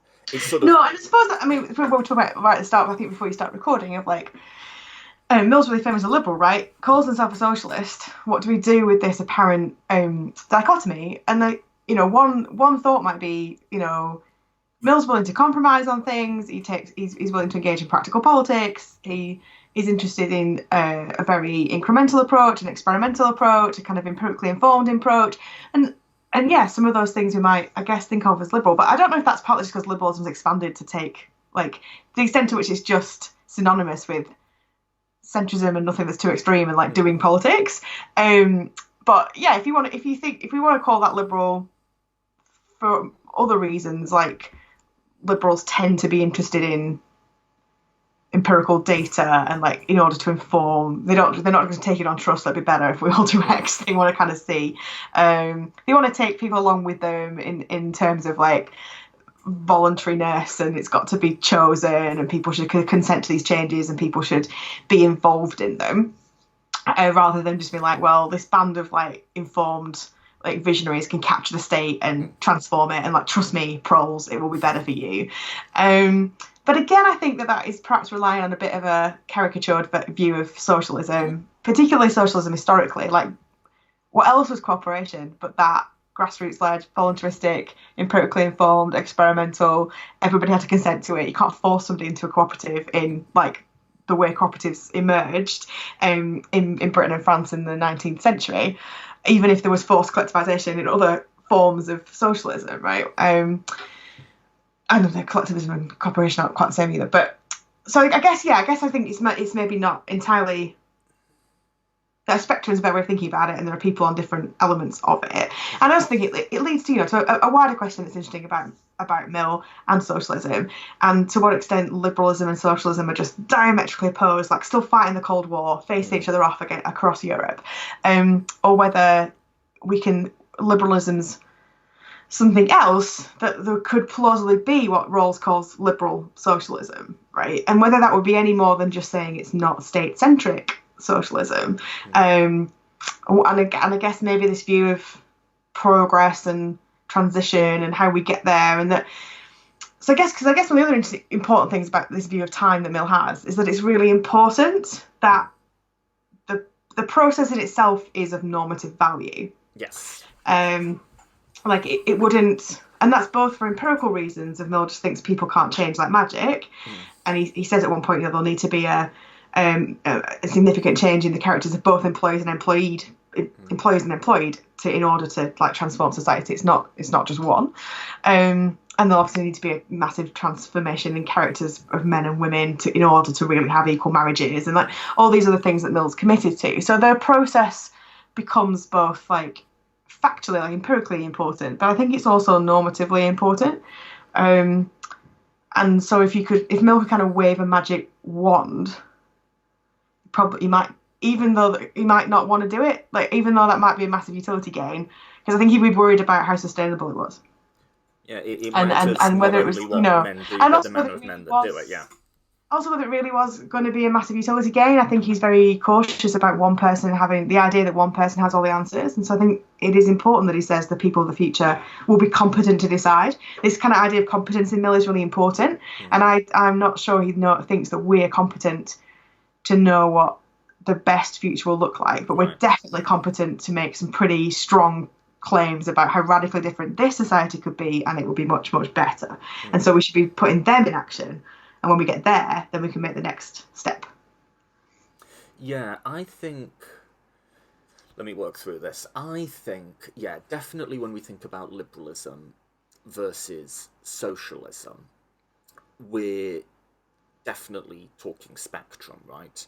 Because, like, to take this idea of, like, the view of political time that we have, that's, I do think, a marker that you're in a certain region of the political landscape. You're in, like, progressive liberal to democratic socialist. But it's not unique. It's not a... And I'm not sure there is. I'm not sure there's a point where you could say... I mean, I'm sure someone can think of one, but you'd always find a billion counterexamples. I do... It's various just gradations, right? And I think this is actually particularly true if you spend too much time on politics Twitter, which I do. There's a lot of sort of liberal versus socialist or radical or leftist or whatever you want to call it, right? For people who what they want to achieve in the world is 95% the same. Like, for all the talk about, liberals are mealy-mouthed and sort of incrementalist losers, essentially, and radicals are just crazy kids in their mum's basement who are never, ever going to actually change the world, and there's a lot of rhetoric. But it's like, let's just go down the list. You know, we want more people to have healthcare. We want more egalitarianism. We're generally against racism and sexism and so on. Like, the actual programme of state action, which, again, is what both of them are aiming for, pretty much the same. You could maybe put some stuff on there, like in the US, you've got different visions of how you get more people healthcare. But less people dying is still the same goal. Yeah, and that's the biggest one I can think of. There's no daylight on, like, abortion or anything like that, you know? And I just sort of think that, yeah, like, a lot of it is sort of rhetorical differences and, like, people who sort of been... But I do think, like, modern liberalism has sort of clawed itself back a little from the sort of centrist third-way liberalism of, like, Clinton or Blair or something like that, and is now getting to a place that has a much more mature and nuanced relationship with the market, that is more overtly egalitarian, that's green, and that's more taking seriously sort of social justice critiques. At the same time, modern socialism isn't as radical as it thinks it is sometimes. Like, Bernie Sanders' entire platform is maybe if we were a bit more like Denmark. Right. I don't disagree. That sounds fine. Much better, but it's but you're not talking the Internationale here, like, you know. And so I actually think, like actually in modern terms, there's not that much to be had. And I always try to position myself a little bit between both camps and just like some things from both and critique some things from both. But I don't think the only like thing with the spectrum is it's not about it. I don't think it's a matter of, well, maybe we do a little bit of revolution. You know, you're not just homogenizing everything. No. I think the stuff you want to take from socialism is solidarity. And I think the stuff you want to take from liberalism is, let's not lose sight of individualism and liberty and pluralism. Let's not let the other stuff overwhelm that. I'm not sure there's a full stop at the end of that. It's just some of my reactions to what you said. Yeah, I guess, I mean, obviously there's people kind of bought into Mill being a liberal of a certain kind because they want to do a certain kind of, to use him as a weapon in certain kinds of political fights, right? And so I guess one reason that I thought the book, well, it is controversial and people have pushed back against me when I've been presenting on it and stuff at conferences and things because they don't really want to lose Mill from their arsenal in some respects. And so sometimes I think it's a little bit soft peddling to be like, well, it can be both because it could be a liberal socialist. You want no, he's a socialist. I think but I know it's more that I want to say, yeah, I think you can be a liberal socialist on certain understandings of liberal, where liberal means like you care about individual flourishing and, you know, that you are committed to. I'm not very good at ever quoting Marx, but like that the full flourishing of each will be dependent on the full flourishing of all, right? Yeah. Like Mill thinks that. and it doesn't, you know, it doesn't detract from the full flourishing commitment, but you can't also, I don't want it to be sort of too diluted from the all commitment, and that takes radical transformation. And so I guess what I would see, like, I think Mill can be a liberal socialist in the sense that he's committed to grassrootsness, voluntariness. Like, it should be organic. It should be like led by individual people. It always has to recognise the importance of individuals as individuals who have the best judges of their own utility, because utility is a fundamental thing, right? So I can't just oppress these millions of people for small gains in production, because that's not the point. Like, production is not the point. The point is the happiness. So I think Mill, thinking more seriously about socialism that does take every individual's flourishing seriously and recognises that it is the goal, but it's also contingent on everybody getting that, is an important one. I guess maybe my thought that is where socialism and liberalism really kind of have to pull apart to some extent is your fundamental view about the market and about capitalism. And I think when we talk about Mill as a liberal socialist, then people are like, oh, it's because he was a market socialist, and we all know that market socialists aren't really socialists, right? They're not. There's nothing, okay, maybe we could just have a bit more worker input on boards, maybe more of a German model or something, and we'd still basically capitalism. We might just have capitalism that works a bit better, or works a bit better for certain people, there's fewer poor people. And I think Mill's much more radical than that, even where he's willing to make, as we were just talking about, to recognise you can't just get rid of the market tomorrow. Oh, that's not people will starve. But he doesn't think you should have the market in 100 years, let's say.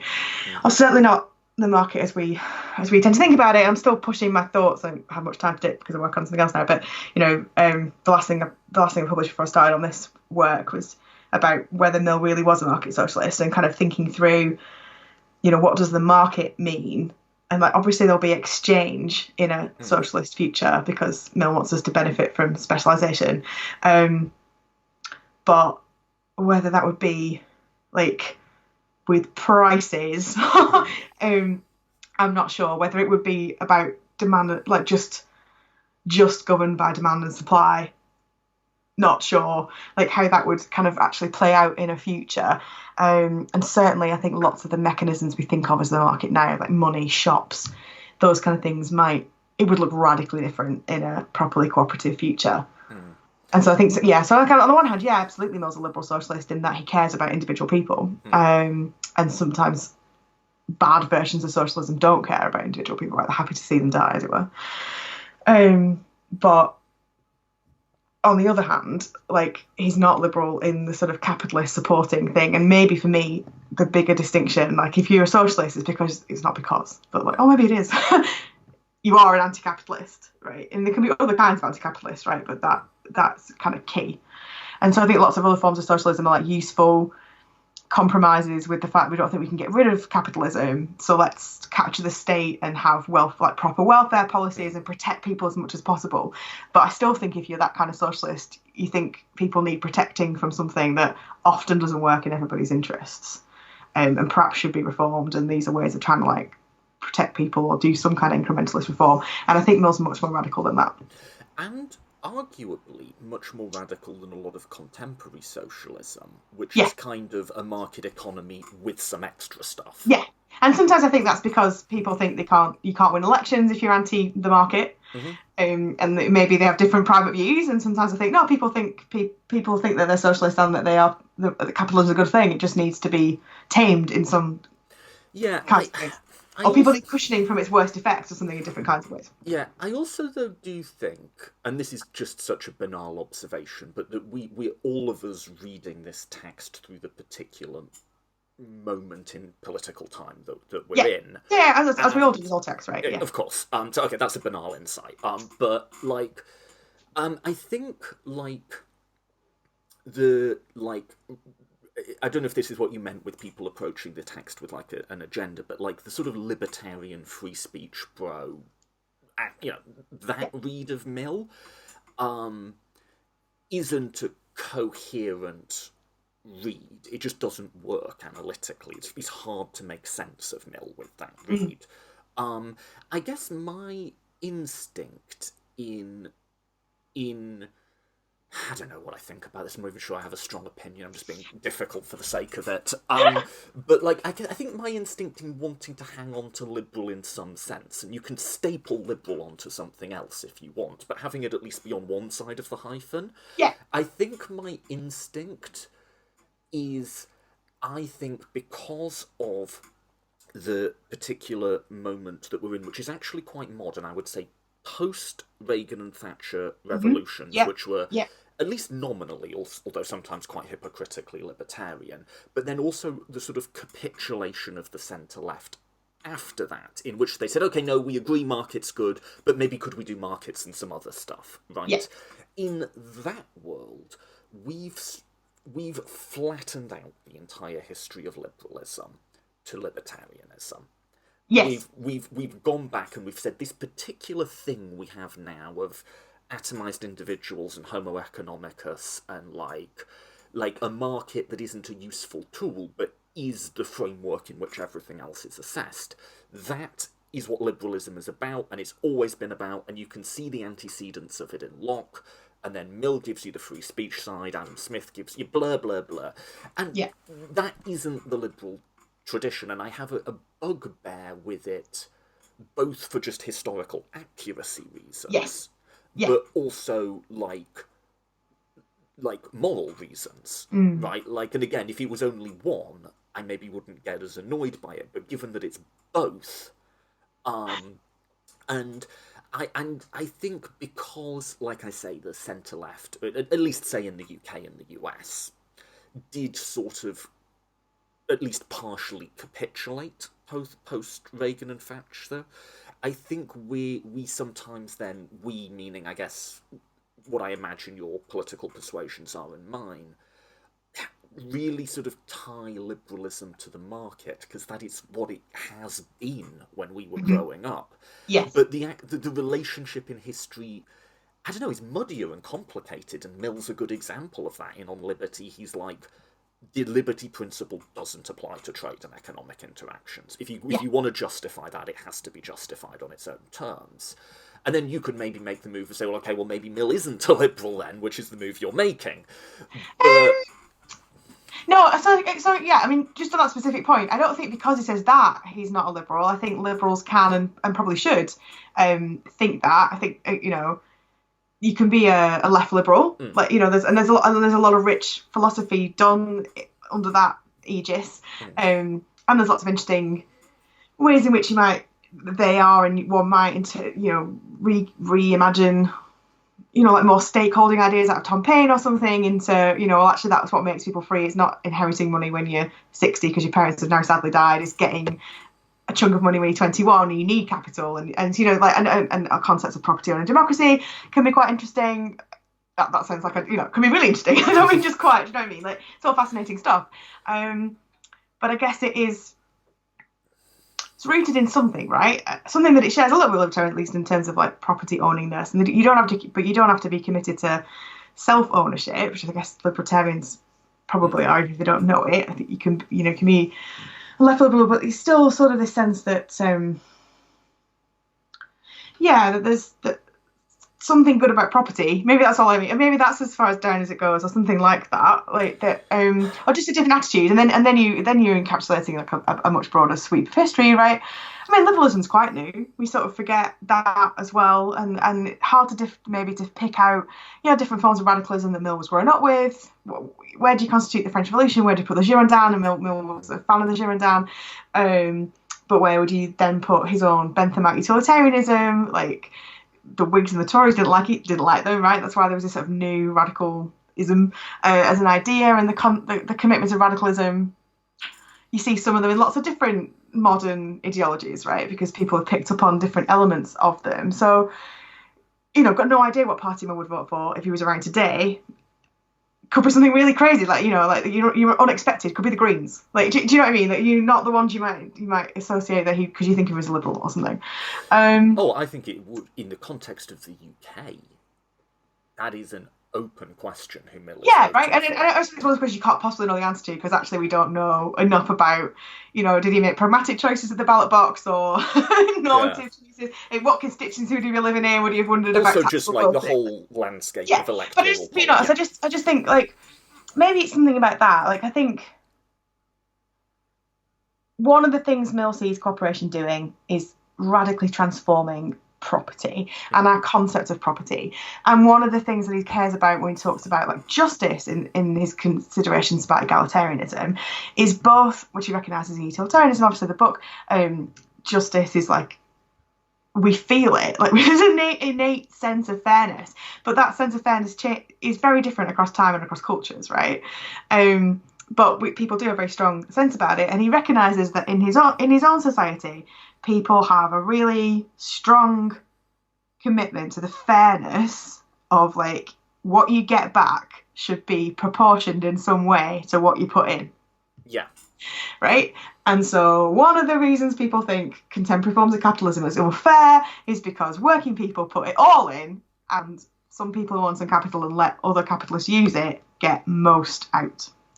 And Mill recognises the injustice of that. He has really, rhetorically strong and powerful passages on how awful it is that people who do the longest, the most exhausting physical labour never have a guarantee that there'll be food on the table when they get home, that they'll be able to feed them and their families.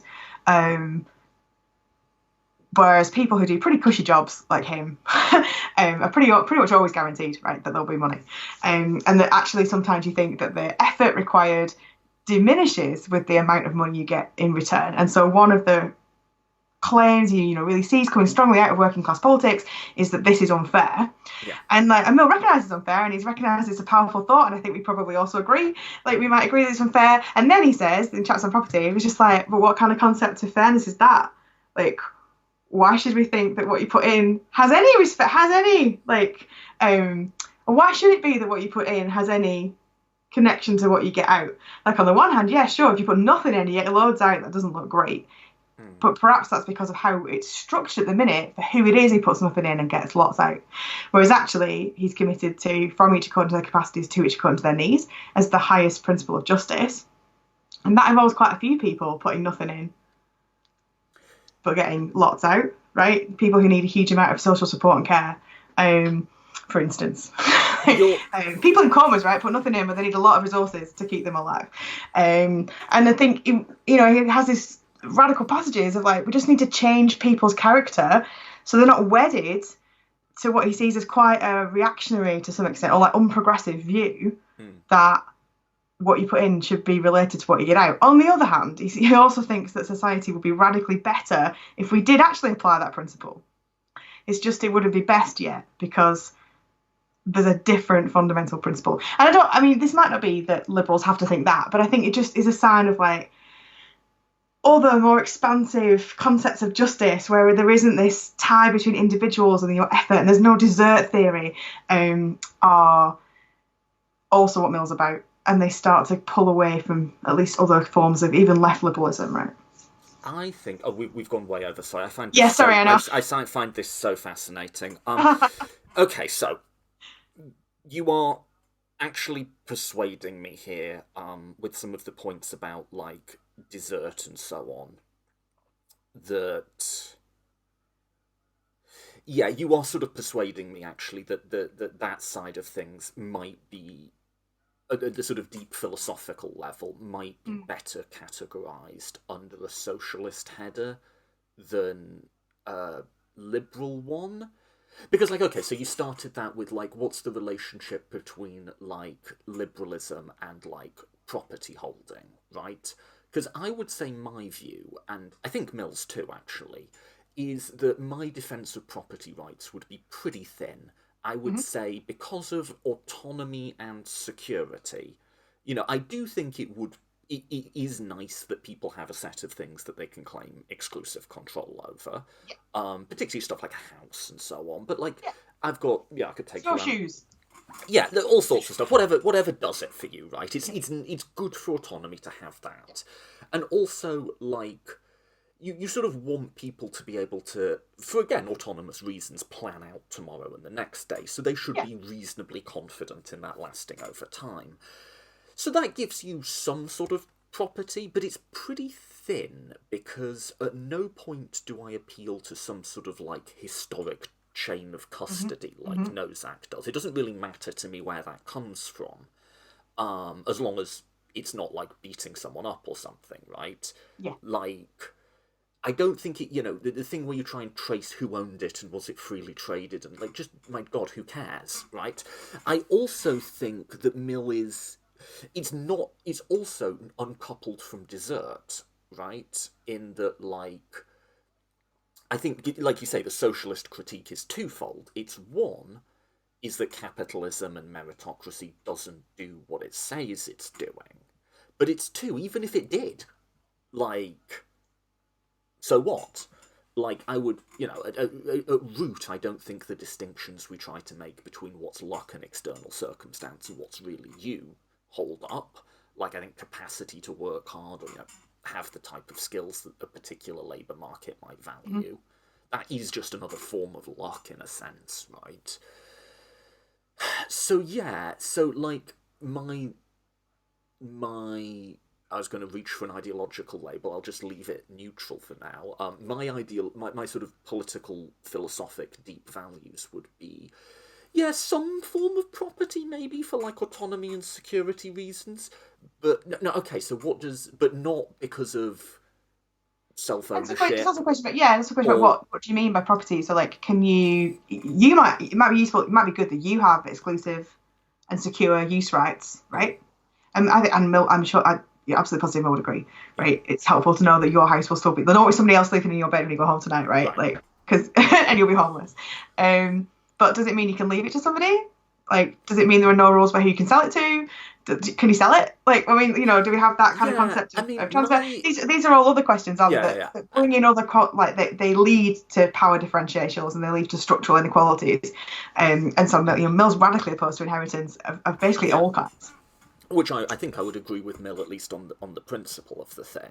And it's sort of like, Nozick has this thing of liberty disrupts patterns, and it's like, because Nozick's like, okay, we can do a redistribution, but then after that, anything that happens we have to live with. And my attitude has just been, well, why? Yeah, exactly why. Couldn't we do the redistribution, and then if things get a bit too unequal, we course correct again? Like, that seems fine to me. I guess the broader point I was going to make is, in my gut, so this is where you've put a point to me that has landed, is, in my gut, I want to say that's liberal, what I'm describing to you. However, as a matter of actually observing the world, meritocracy and desert and that whole logic of capital does a lot of work in liberalism. It's something that's brought up by them a lot, and really just, if you, just talk to liberals, you will often get that sort of moral logic underpinning. So as a purely empirical thing, I think I'm forced to concede that much more substantive property-holding liberalism is at least a very common form of liberalism, right? Yeah, not that liberalism itself can't change, but if you think about other foundational texts of liberalism, like defences of the small state, or like defences of rights, like property rights are really central, right? Yeah. Like in Locke and also in Hobbes and other people that you might be thinking of. And so I think Mill's radical challenge to the concept and the usefulness, and certainly the naturalness, which is one of the things he's always taken aim at, right? These things that we say are natural and thus can't be changed, but they aren't in the slightest natural. The naturalness of property rights, that we just treat them as given. It certainly aligns him much more, at the very least you can say it aligns him much more with historical socialism than historical liberalism of his own day. And you can see why he was talking about himself as being a socialist. But I think this, what he really wants, which is this like proper disconnect between what you put in and what you expect out. Yeah. I think liberals would defend that connection. I think a lot of liberals would. Yeah. I'm someone who calls themselves a liberal, maybe, like I say, as one side of a hyphen. Yeah. Or with something else stapled on. Yes, I vary between, like, sometimes I say progressive liberal to just signal I'm on the left side of this. Yeah. But, like, I'm actively opposed to that connection, and I think this idea of, like, you get in what you put out, even as a moral ideal, is at the bottom, is serving as justification for just mountain ranges of society-destroying garbage. But again, I guess you'd have to say, well, how representative am I? And, like, as an empirical matter, or is there something really just about, if you do radically reject that, are you in some sense, I don't know, I don't radically rejecting liberalism? I could be talked into that proposition. I think what we talked about at the start, again, I think before we first record, but, like, I don't know if there's one magic thing. There's, like, a necessary and sufficient condition of socialism, and it's, you can't, if you have it, you can't be liberal. Yeah. Like, I just think, there is shared ground. They're both modern political theories. They're responding to the same sorts of historical events and contingencies. Socialism is probably also, like, responding to liberalism as a response to modernity. And modern liberalism is responding to a century of trying socialism of different kinds and seeing how that went, and also trying more rampant forms of capitalism. And we might think that modern socialism and liberalism are both responding to this sort of new stage of globalized capitalism that even is different to how Marx saw empire working. It's not got quite the same dynamics, and you certainly don't think you'd imagine the sort of global supply chains we have today, and that, like, all the things that we see. I know it annoys me that people call it late state capitalism, because I'm like, there's no guarantee it's late, right? It's just current stage capitalism, and it's different to early. But anyway, obviously ideologies change, and and part of that's because they interact with history, and they're made by real people who have differing reactions to stuff. So it might be that there is a huge amount of shared ground. I just think after a bit you start identifying all these different things in Mill that look really like socialism. Yeah. And after a bit, you can still say. So I think I would probably call him a liberal socialist, not like a socialist liberal, only because I think the first one is a modifier of the thing they really are. Or more, kind of more fundamentally are. You can be a utopian socialist. You can be a democratic socialist. You can be a liberal socialist. You can, but as I say, I don't want it to. I think there's a danger that it waters down in our heads before we read it how radical Mill's views are. I don't think there are that many lefties, broadly speaking, today who would totally endorse Mill's radical agenda, because it is seriously radical. And then I guess the other thing to think about, just in terms of because to some extent labelling Mill might not be a super interesting project, in that, I think it's more interesting just to kind of here's what he really thought. He called it a qualified socialism, but you can call it what you like. But so long as you actually, not being you, it's one in that sense, actually is really seeing what he said, because we tend to see him as a certain kind of classical liberal, I think, or think that classical liberalism is what Mill is. And as he's not that, it shows us, A, there's more expansiveness for people calling themselves liberals, and B, there are these wide varieties of roads not travelled by socialists, because it's all become quite dominated by either being an unapologetic kind of Soviet socialist, or having to endlessly defend yourself about why you're not one of them, as if that's the only kind of socialism there has been or could be. Yeah, you're either Bernie Sanders or Stalin. Yeah, right. Yeah, exactly. Yeah, or you're either Keir Starmer or Stalin, right? It's just you're either really centrist, or you're not. And I think again, it's also quite interesting that it happened here. Mill's engaging with consumer cooperation was invented here in Britain, right? In Lancashire, in East Lancashire, and also in Brighton. So that we maybe it helps challenge our view, that Britain's always been sort of a conservative / liberal. What are British values? Well, some of them are these, right? This is an important part of our history. It's the same as in America, radical kinds of socialism. All these crazy French socialists going to America to try their ideas out, and I don't think anybody would imagine a socialist history of America, right? You don't think about it as a country that has one. And yet, when you read about these French socialists, when they went to find space to put their ideas into practice, was bits of Indiana, and English socialists too, bits of Texas, bits of Connecticut. And so I guess it's just part of the book, or the aim of the book is just, we endlessly have to say history is more nuanced than you think, right? It's easier for people to have like very limited ideas about stuff because we have a huge amount of information to process. But when we do forget these different histories, then I think we lose possibilities for now. And maybe all of Mill's radical proposals, like, I don't know, I don't think that any, in Britain, I don't think any political party is going to make a huge amount of headway telling people they can't leave their houses to their children. Because we're now in that sense, property owning democracy, right? Or at least we aspire to be, even those people have priced out the house market. So some of Mill's, as he would have seen it, less radical agenda, I don't think is going to happen. Can't imagine land tenure reform of the way that Mill talked about it. We don't even do what Mill would have said, a windfall tax on, when you can sell land because now it's worth more because it's got planning permission. But cooperation's not impossible. But it is hard, right? And I think sometimes people think Mill's a bit naive, partly because cooperation isn't the force it used to be as it was in 19th century England, and early 20th century England. But it doesn't mean that bits of it aren't still possible. And again, doesn't mean that Mill didn't think it was a really tough thing to do. And so he talks about the elite of mankind being the people who can do this kind of like self-discipline, go without, in order to achieve this thing that's really important to them. And he doesn't think that it was easy. And it isn't. But then I think that's the other thing about democracy, right? Like, democracy is really not easy and it's quite boring. Going to party meetings, like actually discussing stuff with people, coming to consensus, takes forever. And no wonder people lose their patience and they go with populism or whatever. And he's not naive about that either. But he's also not wrong that you have to do it. Yeah. I mean, this is the critique of Mill from the right, and I would say the right who are actually engaging with him, rather than like, oh no, Mill would have been in the intellectual dark web or something. Yeah. No, he wouldn't. Go away.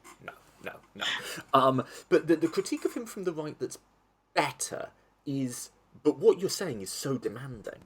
This is so demanding to be like the captain of your own ship and having, to read all this stuff and think about it and make your own decisions and not just randomly like, I'll do that. But Mill, I feel like if you hung out with Mill, you'd be in for some intense conversations, like it is a... Although I've read a lot of his letters recently and they were all about how there were fleas in the hotel rooms and which of his different kinds of medicines should he take. So actually it could have been quite boring conversations. Maybe. I read his exchanges with Herbert Spencer recently and left with the strong view he thought Spencer was a quack and he was kind of humouring him. Anyway. But it's demanding, and like not every at the place we are now, not everybody can do that. People got jobs, know. Like the really pursuing your own hobbies and having vibrant interests, and what if we had a nature commune or like that? It's hard. And so I think then the argument would be, let me just develop this a little. This is an elitist view. This is when people talk about liberals in the ivory tower and sipping lattes, and why a latte has been considered the sign of effete elitism. I'll never quite be sure. But anyway, and surely this is something that could only apply right now to the tiniest percentage of people. To which my response would be, well, what you're giving me are very good arguments for a radical transformation of society such that people have the time and the resources and the education and whatever other prerequisites you might have, that they really can be sovereign over their own minds, I guess, and I think it cuts two ways, right? This is one of John Gray's criticisms of Mill that I don't really agree with. That for Mill we all have to be like left bank bohemians, like always experimenting.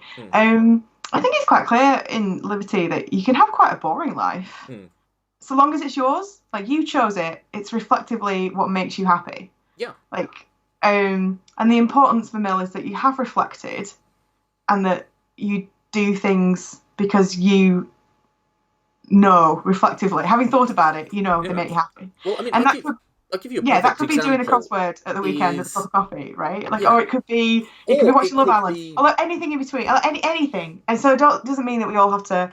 I mean, where I would absolutely go to with that is it could be being in a heterosexual marriage and being completely happy that as your sort of personal romantic sex life. I mean, like, look at Mill. That was his one goal. Like, let me marry this woman. Yeah, and exactly. I can't, because she married somebody else. Right? And I read this really nice book about Mill, by Timothy Lawson. It's about Mill as a secularist, but kind of like tracing Mill's interaction with religion. And Lawson points out how many times Mill uses the word wife once they're married. He was just like so excited that it happened. So, and he writes it in letters to her, like, not only to his friends, like, my wife and I'll be free for dinner or whatever. It's very, and it's very dull in one sense. So I think I don't think that Mill thinks that to have a vibrant society, we have to have certain kinds of toleration. I mean, it doesn't, there's a whole other podcast episode about what he thinks about toleration, but let's use that word. So anyway, but that doesn't mean that everybody's under some kind of normative demand to be super exciting and interesting all the time. It's just that there's a space for those people who want to develop like vibrant interests, like be crazy, can do it, and that whatever more placid routine you're pursuing is actually reflectively engaged in and isn't just being imposed on you by societal customs and mores and structures. And like so for instance, there could be women who find it very fulfilling to be at home looking after their family, cooking, doing preserving, and like having this like self-sufficient, like very nurturing lifestyle. And Mill's like, well, you just can't be sure they're really happy unless they've got other options. Yeah. Right. And so, but I don't think Mill would meet somebody now. Well, maybe now, because I don't think we have that many options still. But like, do you know what I mean? Like in a properly option-filled future, it's not that Mill thinks it's a bad thing for someone to do. It's just it's bad if that's the only thing you're allowed to want to do, and society also conditions you from birth to want to do it and to feel badly about yourself if you don't want to do it, and particularly badly about yourself if you don't get the opportunity to do it. Yeah. But I guess that's slightly different to. So I don't think Mill's demanding in that sense of like people need to be interesting all the time. Like that's not the case. He demands that you think about it though. He does demand that you're reflective. Yeah, he does demand that, and he is demanding about that. And it might be that he doesn't approve of like mindlessly watching X on Netflix. And then he'd be like, but on the other hand, I think when we do mindlessly watch, or when I reread books that I know exactly what happens in, as like comfort reading, I know exactly what I'm doing. I'm recharging my batteries so I can go to work tomorrow and do like new thinking about whatever it is I'm doing, or like tackle the Excel spreadsheet, or like all the other things I've got to do. And obviously Mill knows you've got to have a balance, right? That's part of the utilitarian calculus. There'll be downtime and active time, and I don't think Mill thought it was bad of him to play the same Mozart pieces at home as like relaxation on the piano. Like sometimes he played his own compositions, but not all the time. Like, because we need all the yin and the yang of it, don't we? But I think the other element, like, is on the one hand it is true. Like working in a workplace democracy is a lot more demanding on every single worker. In some respects, for like taking responsibility, being reflective, being informed, and long search in the book about how I think that feeds into Mill's views about competence and why he supports things like plural voting and like ways in which we balance out the ways that people won't live up to those demands, and therefore there might be bad decisions, with also recognising everybody ought to have a voice and like the responsibilities that we ought to all take on as citizens and not shy away from. Like we have a voice, and that means we have power over other people, and we need to take that seriously. But I think the pushback from that, maybe to say, if somebody would say this to me from the right wing, is like, it's not like being as it's really hard if you're poor and you're on a 0 hours contract and you don't know how you're going to pay the rent at the end of the week. Like that's demanding too, right? Like capitalism is really demanding of the people that it does least for, and this is just a different kind of demandingness.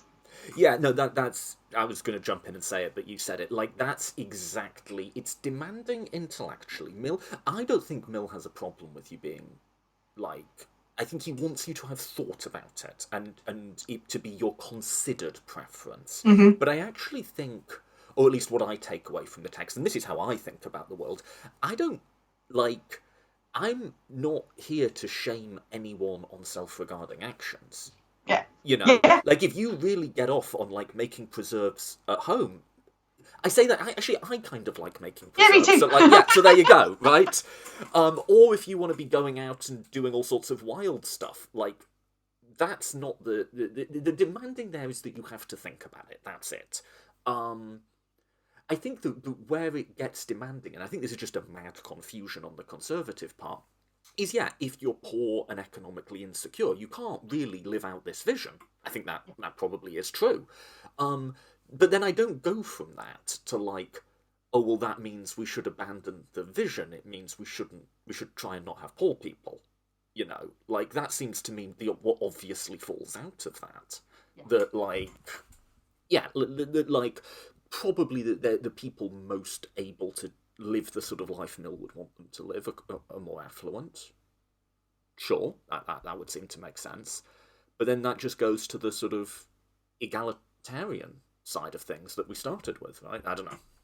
And I think also it's one of the things that Mill historically made him interested in the cooperative movement. You know, cooperatives all were committed to member education. And so they wanted to be able to make these decisions themselves. They wanted things that weren't being offered by the state. So nearly all the cooperatives, you know, take the money that's not profit, right? Because you're a cooperative, like, so the product of selling all the things in the shop, and it was divided in the divvy model once Rochdale had invented that, but a portion was always taken away, like one to cover like the overheads of the shop, one quite often for kind of like a future contingency fund, and then often for an education fund. And they had libraries, and Mill donated copies of the Principles of Political Economy to those libraries, and Mill gave talks to people at those, you know, soirees held by these so much fun talk from Mill about economics these like evening meetings. But I think we also kind of forget that about radical working class history, like this massive fight to educate ourselves because nobody was going to do it for us, which is a real difference to how, I guess, a kind of like current stereotypical mythologized view of the working class now. So there was a lot going on in this package of being more autonomous, freeing themselves from the current capitalist system, taking control, and a real view of like what they needed to do it. And both a kind of humbleness about not having the skills, as well as a like self-assertive, like we're not just, you know, here to be exploited. Like, we're going to stand up for ourselves.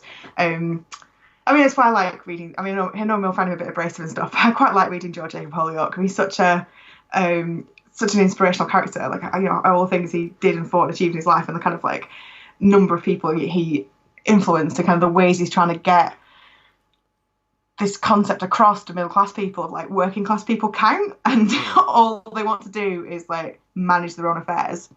Like, why won't you just pass one or two laws that would make that more interesting, you know, more plausible? And I guess which also is maybe another interesting difference that Mill's seeing between like the cooperative movement, which is in itself grassroots led. It's like to take the language of the work I do elsewhere now about human rights and modern slavery and stuff, it's a liberation movement that is led by the people who need liberating. Whereas some of the utopian socialist writers earlier, it's a very paternalist. You know, like Robert Owen's like, I own a factory and I'm going to make it better. I know all the answers. Come and live in this phalanx that I have designed every single minute of your day in, because I know that's what will make you happy.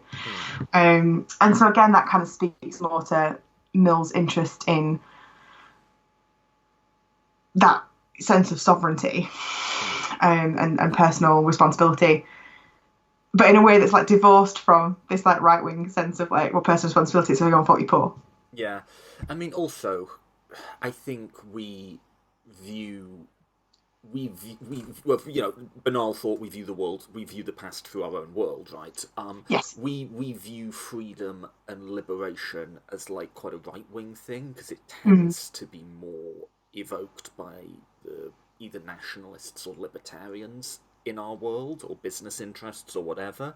But like you say, there was the idea of emancipation, of liberty at the heart of a lot of working class movements, and that I think we've sort of, in today's world, like egalitarian social justice, we tend to anchor it more to equality or justice.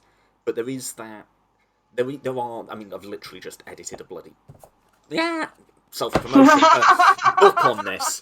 There is a lot of sort of more radical and just, I guess you could say, subversive, or at least subversive of established orders, history of what freedom has been as a value that I think is worth recovering and thinking about, because some of my reluctance with the socialist label is, I mean, I'm from that, and I've worked for Working Families Party, which is a socialist third party in New York.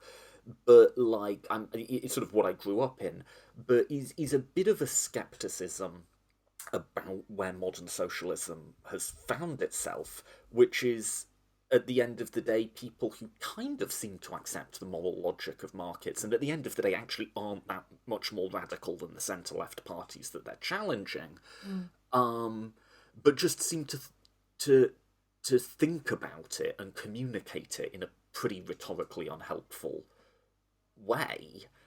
And I would sort of like to bring back the bits from in my head, this is the liberal tradition, but that, we went through all that. But like the uses of liberation and freedom rhetoric that have not been about like just deference to the market as if it's like a real thing with interests. And I got a lot of that from your book, which is always continually rediscovering those bits of like real radicalism that are in that tradition, and like bringing new ways of seeing the world. Yeah, I agree, you couldn't like implement what Mill wanted to do in today's politics, but it's nice to have that sense of it. And like I say, I do think it's useful for modern socialism to, whether what you think you're taking it from is a socialist or a liberal, I don't think matters too much, but to have a sense, to get out of this trap of our ultimate goal is these 10 things we want the state to do, but also we think electoral democracy is effing useless and it'll never work, that's not inspiring. And I think to have a view of the one we've just spent 2 hours going on about is a useful source of, if nothing else, imagination for modern socialist movements. Like, I think it's great. I've gone on way too long. I enjoyed this a lot. Thank you. No, me too. Yeah, but definitely getting like the and very intense. This is the thing we mean about it's demanding. You're like, 2 hours talking about philosophy and a bit more, 2.5. Now I need a quick lie down. Yeah. All right. Should we let's pause it there. I want to make sure you have the last word. Anything like wrapping up? That, I mean, we covered quite a lot there, and both breadth and depth, but I'll just give you the last word. Anything you want to close out on, and I'll plug your book one last time. I think that's all really. Like, it seems selfish being like, please go and read my book. It's in many good libraries as well as good bookstores. But no, mainly just say thanks for having me on. That was fascinating. I loved. It's been a real sadness. I mean, a selfish sadness, but like real sadness that the book came out in the pandemic and not had that much chance to meet people and talk about it. It's been a life's project. It started life as my undergraduate dissertation, so I was 19 when I started that, so it's nearly half my life I've been writing this particular project. So it's great to finally have it out. So lovely to be able to talk to somebody about it who's read it and has such great thoughts arising from it, and obviously hope that anybody listening has found something useful in that, even if they don't want to read the whole book, but they should start at the front cover. That I'm on Twitter at @HR_McCabe. If people have specific questions, or my email address is out there from my university as well, if people want to get in touch and talk about it a bit more. Terrific. Thanks again. As you will have guessed, I'm like a nerd for this period and whatever. It's sort of my hobby, as Mill would say. This is me being eccentric, and for some reason I'm interested in this stuff. So that was a real pleasure. Thank you again. Yeah, no, thank you. Yeah, same. Yeah. So great to meet you, and thanks again for the invite to come on.